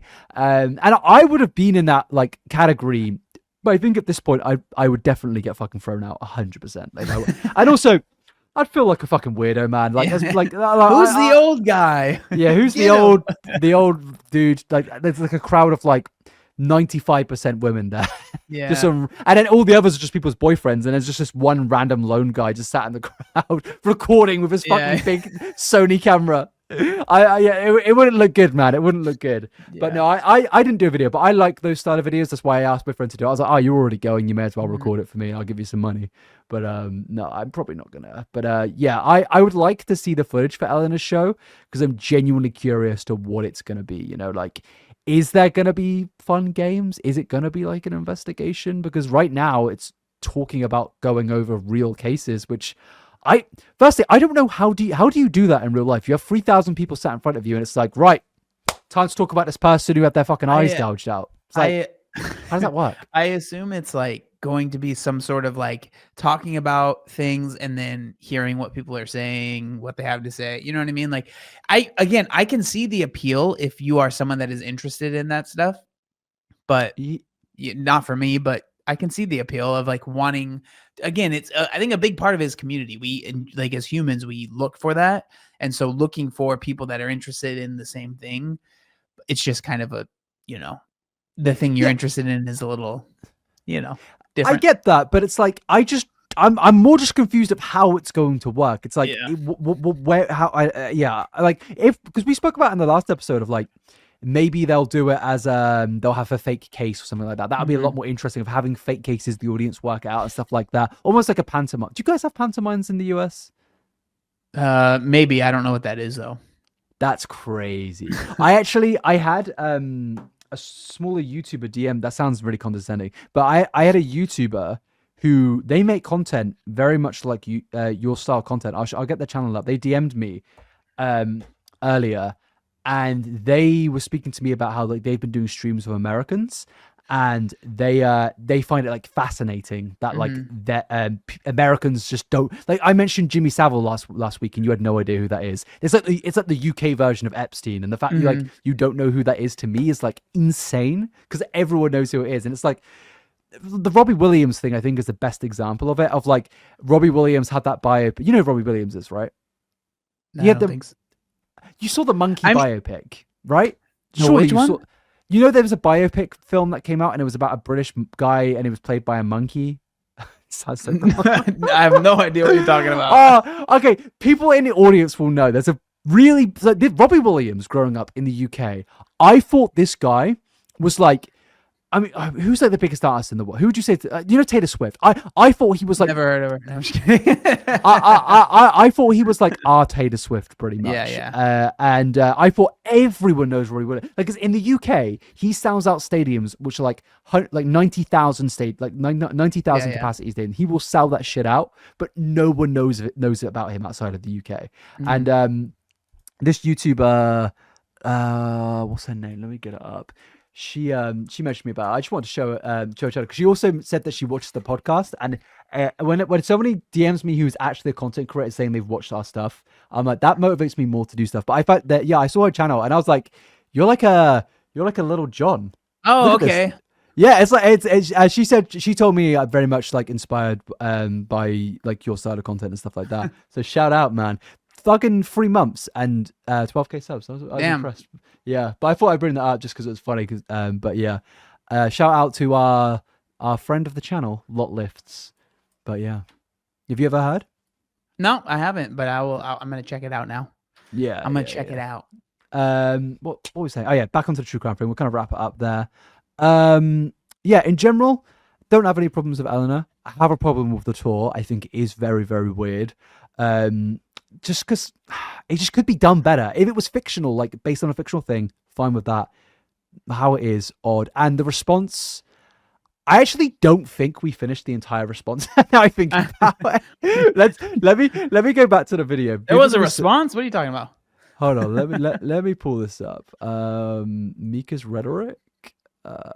Eleanor Neale, man, she hates. This is the 2-year-old one. Mika, you gotta stop making Eleanor Neale videos. Oh, okay. I think there's a second bit here. Okay, no, we got to the charity bit, so let's continue. God, this is so badly laid out. This is why it's in a podcast. Because it says there, right? It says we're still in the planning conversations with these charities, exploring meaningful ways to involve them throughout. So it's like, was this? It doesn't seem like this. You know what I mean? It's like we're still planning it, but it's gonna happen. It's like, if you like announce this, if you announce this tour and it's all ready to go, but you're still planning with the charities, that's confusing. Because as I said earlier, when you announce something like a charity, like I've done charity live streams before. Me and somebody else did one for YouTube, and when we announced the stream that we were doing, we were like, oh, this is for this charity. Yeah, exactly. Yeah. Because when you're charity fundraising, you specify on the charity. It's like you do a marathon for cancer research or something like that, like some form of charity out there. So to not have a specific charity, in my humble opinion, just states to me that all this is just complete utter PR of, oh fuck, we are getting so much criticism, let's pull out the charity card. And I mean, what do you think? I mean, that's the vibe I'm getting, especially like, unless, I mean, hey, if it's true, then good on you. I don't know why you would not mention that, especially because again, all proceeds, all is crazy. Them, like, so that means she's paying all proceeds. Are you meaning profit? Because would that mean that you're just going to be spending money on this and not making any of the return? Yeah. Like, is it all profit? Maybe proceeds is the same word, and I'm stupid. But like, I don't know. If it's all of it, then you are. And for me, the way I see that is, okay, so you are going to be spending money to make this happen, because these things don't exist without money being spent. So are you going to at least recoup the costs of, like, I just, the all thing feels, it don't jive with me, if you know what I'm saying. It don't make a lot of sense in my brain, but maybe I'm wrong. Yeah, no, I completely agree with you. The fact that based on what she's saying here, she is paying for this out of her own pocket, right? Like, this is a thing of where if all proceeds are going to charity, the money to fund the event, like, which she's paid to do that, she's going to be in a complete negative, no?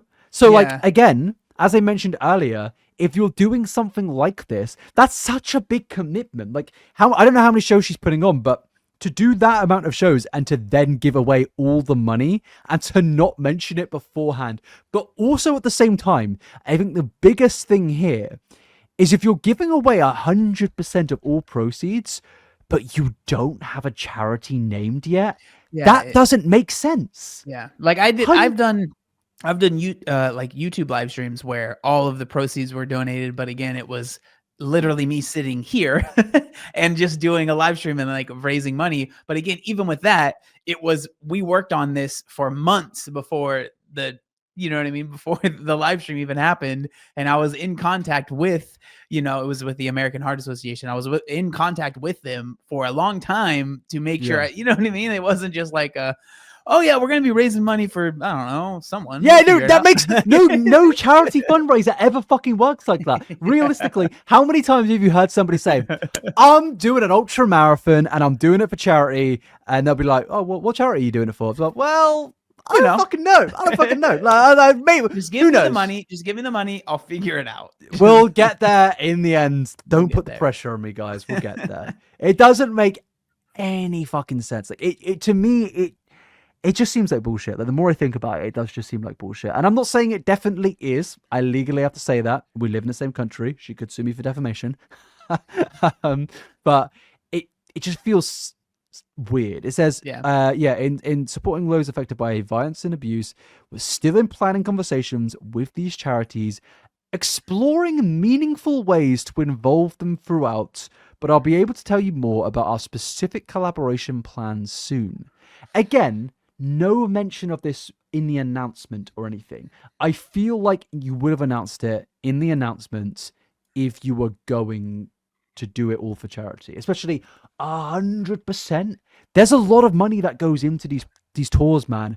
I don't know if she has like an investor behind her who's been like, here's all the money to go on tour, and then they've had a conversation of, we're just gonna have to take the hit. I imagine not, because like, I don't know, it just sounds weird. I don't know if an investor would pay all that money. Maybe there's a little investor here and there giving her a bit of support, but I imagine Eleanor has put money out of her own pocket to fund a lot of this. So to take such a hit is kind of crazy. It says, we recognize that this genre carries weight, and I've always taken that responsibility seriously. Everything I do and everything we continue to do as Outlaw will always have these core values and principles at the heart. Thank you so much to everybody who continues to support myself and Outlaw with understanding and trust. The community we've built together over the years means more to me than I can put into words. And finally, we got to the end of the response. What do you think? I mean, it's basically what I would expect, after hearing. I mean, the charity thing is that I wasn't expecting that. I was expecting maybe to come out and be like, we've decided to donate a portion, and that would have honestly made more sense to me. Yeah. I don't know. I think it's very my favorite word, 100%. Interesting. It is interesting. All of it is my favorite word, but it's very interesting. 100%, man.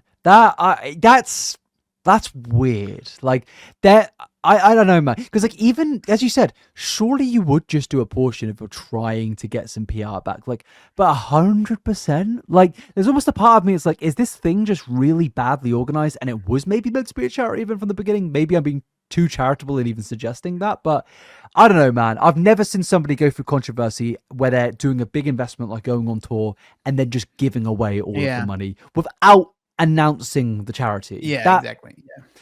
Very weird. And overall, like, I wish nothing but the best for Eleanor, and I hope she takes the criticism on board. It's something that we all have to go through as content creators, being criticized by everyone. Really, it's something that everyone messes up, everyone makes mistakes. I feel like this is just very weird. It's a very, very odd situation, and I've seen a lot of outrage, which definitely did surprise me, because Eleanor is somebody that I've always considered one of the more loved content creators in the UK space.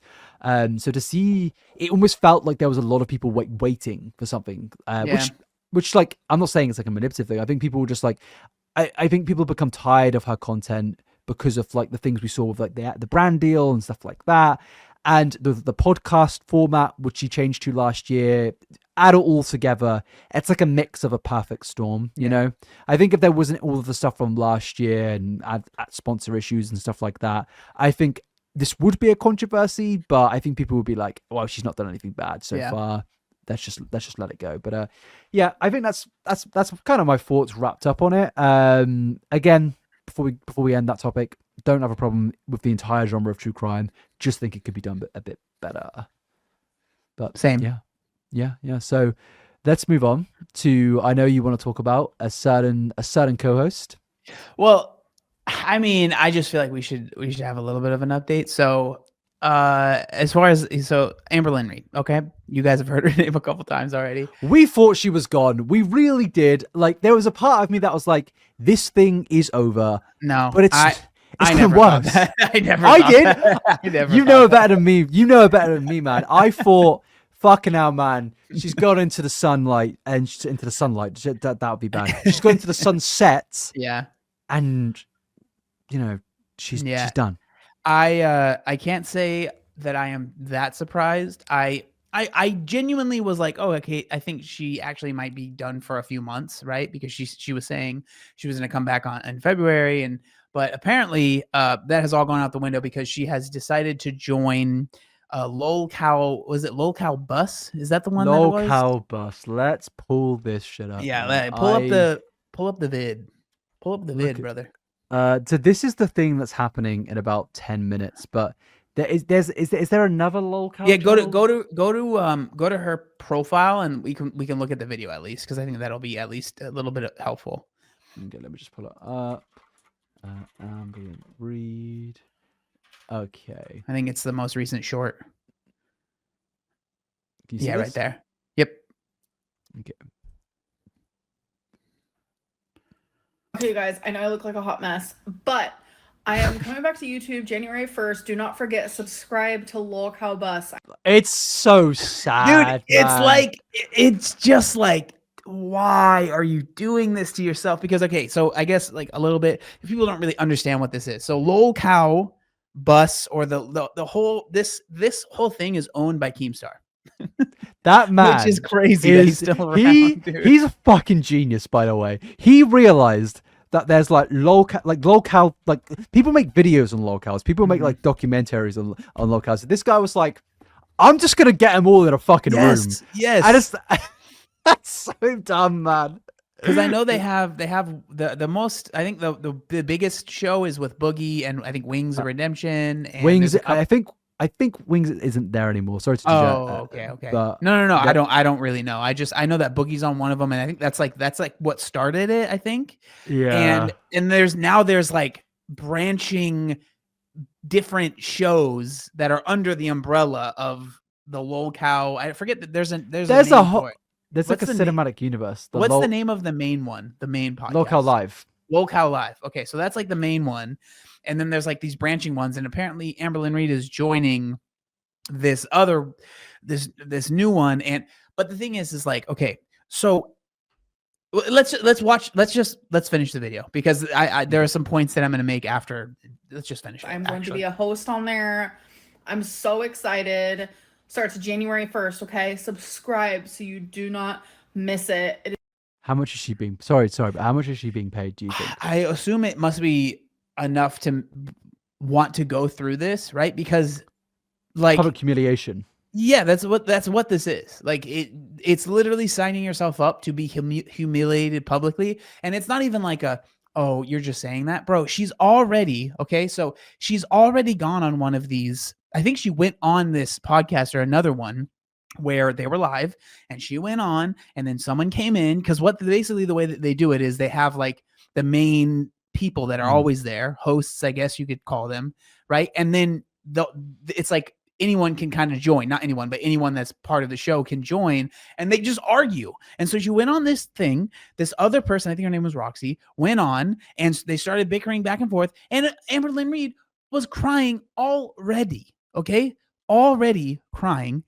And so in this video, right, she's going to state that she's going to be doing Lolcow Live. The thing is that this is daily, Monday through Friday, from what I understand, and it's a few hours long. And she is committed to this. If there's one thing about Amberlynn, she does not stay committed to things, especially when it comes to YouTube. So like, I don't see this lasting very long, because she has already like gone on and cried and like had to leave, right? And again, I know that some people are probably going to say, well, you know, she's probably just fake. It's just acting. Bro, if this was Nick Ocado doing it, I would be 100% on board with you on that. I don't think that's the case here. I think that this is genuinely, right? If Amberlynn, she doesn't consider me a friend, but if she were to ask my advice, I would say, do not do this. This is not good for your mental health that you say is not the best. You know, all the comments that you get, you are agreeing to go on a show knowing that there are plenty of people, because there were 2 people just on that short segment that wanted to come in and attack. Like, so I just do not understand why she would want to put herself in this position. This is a bad idea as far as her as a person. Content wise, maybe it could be good. But I mean, I think that this is feeding the reaction channels and me, like the people like me, much more than it's going to do for her. Unless, like, maybe she's getting paid an insane amount. And maybe I wouldn't be surprised if it was maybe something like based on how many people come in and how much, you know what I mean? You get a percentage. So maybe that's why which, hey, you know, if I think that this is basically her trying to make money online, because right now she can't, because she's not monetized. But if she's just a host of a thing, she's not getting paid by YouTube. She's getting paid by Keemstar or whoever. Yeah. Right. It's kind of what Keemstar did with Drama Alert way back in the day. I remember he was like, I'm not the owner of the channel. Yeah. I'm That's just some the OG, host. that's some And it's OG law, man. That's some dude, OG I've law. been around, right? But I remember being like, brother, come on now. But I mean, it seems like But that's he kind of he does get YouTube, and I feel like getting Amberlynn he Reid on definitely does Lolcow, get YouTube. That's true. getting her on Lolcow Live is like, he's basically like effectively just adopted an audience of like 100,000 active people who are regularly consuming like Amberlynn would get thousands in her live stream, and now she can't post on her main channel, so she's doing it on this Lolcow channel now, and it's going to be popular. Like, it's gonna do well. And it's gonna create, and it's gonna be like, this is the new format of where Amberlynn talks for now. Like, who knows? Maybe she'll get a channel back eventually. But I think she thinks this is the way to kind of continue the story of or whatever. And it's interesting that she's basically admitting to being a Lolcow now. Like, she's literally on a host of a platform called Lolcow. So yeah, I mean, I think at this point, trying to say that you're not, you know what I mean? It just, let's be real here. You know what I mean? Yeah. Let's continue. It is going to be 5 to 7 times a week. What the fuck? Yeah. 5 to 7 times? Like, I just don't. Hey, maybe I'm wrong. And like, again, this is just going to like it's just so funny because I remember us having the conversations like, oh, what are the channels going to do that only talk about Amberlynn Reid? They're probably like, well, cool. We're good to go. But bro, they're eating more. This is the best decision she could have made. Like, because it's not just like, the problem with Amberlynn's videos for so long have been like, it'll be a dramatic title, you click on it, and it'll just be like her eating food, weighing herself, going to bingo. Yeah. It'll be the most boring shit possible. But no way is that gonna happen on Lolcow, whatever. No like way. That whole thing is designed for drama and entertainment. So obviously, I'll pull up after we finish this video. I'll pull up the actual one that she first went on, and I've seen like a little bit of it. She is like in tears about the rarity stuff, and it's like, oh, bro, what are you fucking doing? Like, it's so bad. And I mean, I don't know where this is. I predict she'll do like 4 shows, and she'll have like a mental breakdown and run away. But she'll come back. I think she's gonna definitely be a part of this new Lolcow universe, though. Whether that's a regular person or not, I think once you're involved, it's hard to get out of. You know. Yeah, I mean, and this is just but it's just like you said, it is just fully embracing the Lolcow thing, because one thing that she's always talked about is like, oh, I have a lot of fans of mine that actually like me and that aren't just here for the drama, right? That's not. But this, not true, well, I don't know. Maybe there's a hint of truth to it. I'm sure she gets a lot of nice messages, but it's like, do you really think that those people are going to want to watch this content? Like, the only people that want to watch this content are the haters, right, are the Gore World people. Yeah. And like, so like, if you're someone that genuinely enjoys and likes Amberlynn Reid, I can't imagine wanting to watch this content where she's just going to get berated constantly and like be like, yay, this is my favorite creator. I love watching her have a mental breakdown. Like, it's just, I don't think it's a good idea. Yeah, no, I completely agree. It's definitely like gonna be a very dark path for her. Yeah, let's continue. Monday through Friday for sure, 7 p.m. Be there, okay? First episode is on the 1st. I genuinely cannot believe it. It's gonna be a mess, okay? So they're actually going live in like 8 minutes time, so we're going to get a full. Yeah, we can watch a little bit of it, I guess. You know. Yeah, we can sit. What's the channel called? Did she say? It's Lolcow. Lolcow Bus. Bus. Is it like a new channel? Lolcow Bus. Oh my god, have you seen the video she's uploaded on it? No. Dude, you were fucking right. She's doing the Keemstar thing. She's uploading on a channel that isn't hers. That's so funny. Let's watch it. All right, let me turn down the custom speed. It's Amberlynn Reid. They want us to do on 2 times. Normal. Welcome to the fattest show in the LCU with probably. Jesus. Oh my god, dude. That's so bad, bro. Like the most hated host. I'm the infamous Amberlynn Reid. Infame. Oh, come on, dude. Oh, we gotta subscribe to this shit, man. Fuck it out. No shame about that. I love it, man. That's crazy. I am adored by many, but hated by most. I've genuinely made it to where reaction channels make millions of dollars. They go on vacations, they buy houses, cars. This feels like a wrestler promo. Yeah, she's I'm the most hated. It's like John Cena turning heel, man. Amberlynn Reid off the top belt. Like, that's what this feels like. That's what Keem is doing with Lolcow Live, Yes, though. He is making WWE with fucking Lolcows. And like the thing is, I mean, to be fair, the Wings of Redemption, like I've been around. I remember when Wings, like I don't know if you know about this law, like when he lost to Syndicate on his 1v1, it was a huge law back in like 2010. And so I've been around, and like seeing him on that and with Boogie 298, so funny to me. But this is like. This is the part 2. I'm interested in seeing what Amberlynn gets up to. They have a roof over their head because of me. And it's all because I'm just existing. I already have hosts in the LCU hating on me. We have Booster who quit. Zay is now front row on the hate mob train. We have Roxy's old ass admitting that she watches every single second of me. We also have Denmark obsessed with my size. Hello, Denmark. Listen. Denmark? Is that a person? Denmark? I'm sure. Yeah, I'm sure it is. The entire population of Denmark. You guys think that the LCU had drama before? Just wait. This is my beautiful portrait of Amberlynn Reid. Oh my god, bro. dude. What are we watching? This is The new third co-host of Who are these people? Who is this? I don't know. Lolcow Bus. You better be there, be square. We got 2 hot women. We got a man that's fruity as a fruitcake. He can shake his ass to. Has he just gone to like some town in Texas and just picked some random woman I up? don't know, dude. Who the fuck is this? The beat of She's My Cherry Pie. We got a couple surprises mixed in for you, boy.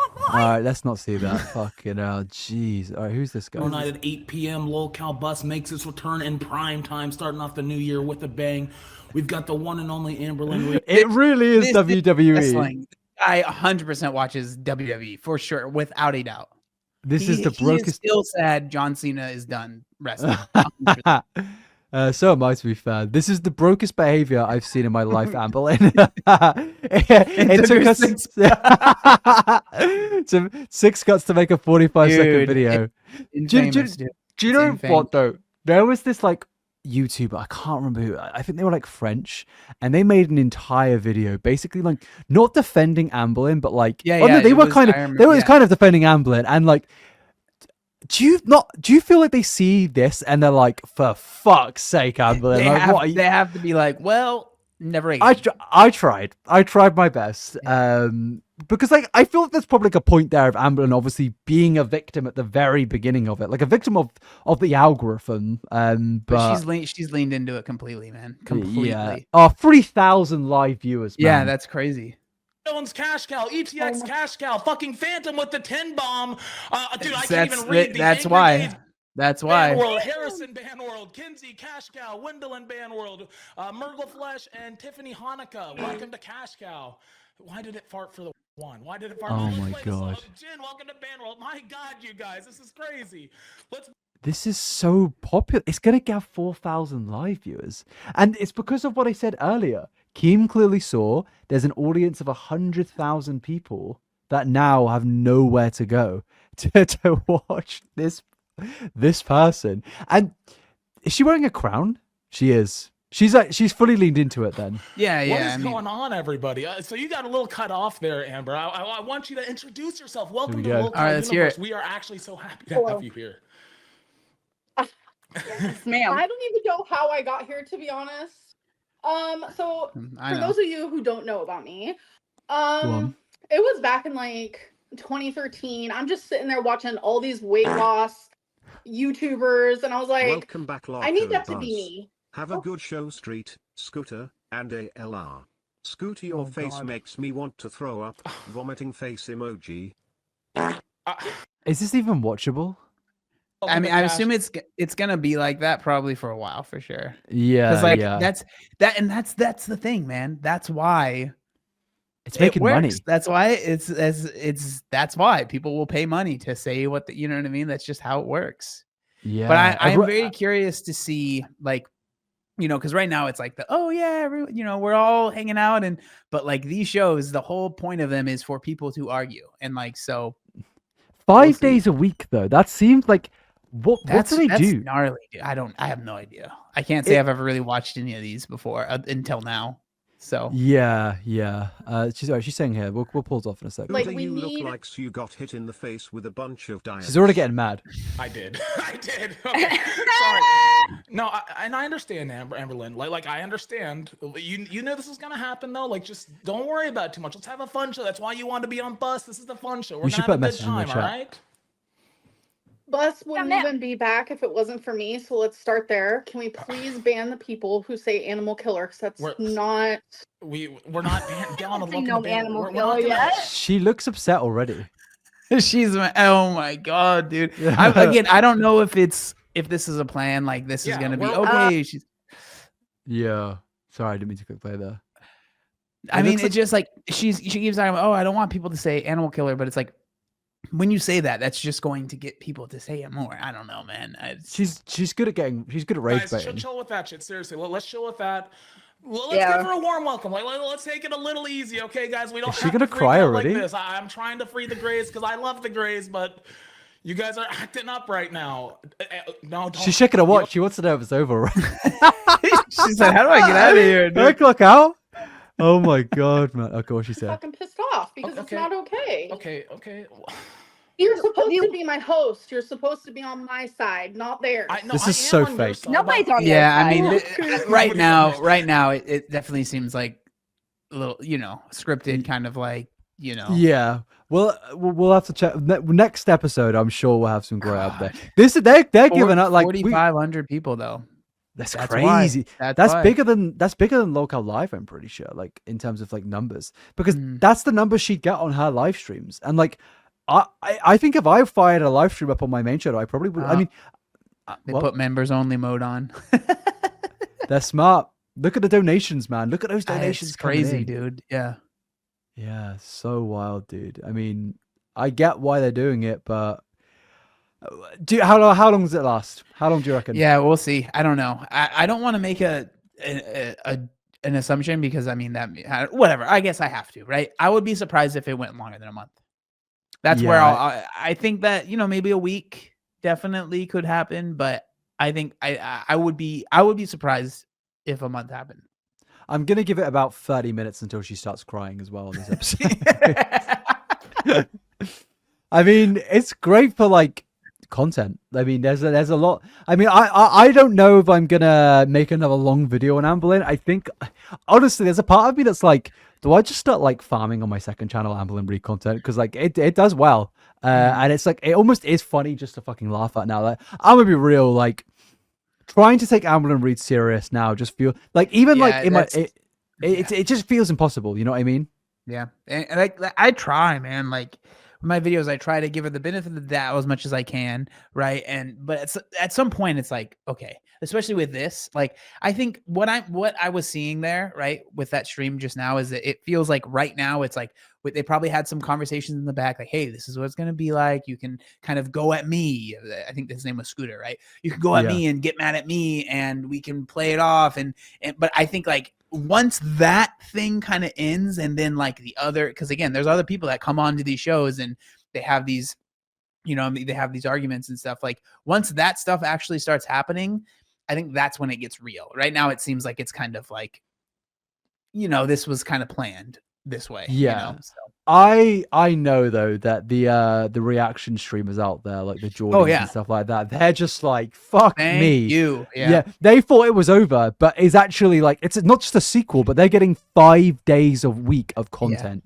I mean, and the thing is like, when that inevitably like fails, it's there's just content from there as well, because there's gonna be the blowout from that, and then there's gonna be like what she'll do next, and it'll just I think if there's one thing that in terms of New Year's resolutions, I'm just never going to believe ever again that this woman will leave the internet. She is just like a permanent thing that will never ever leave, man. Like she's infamous, dude.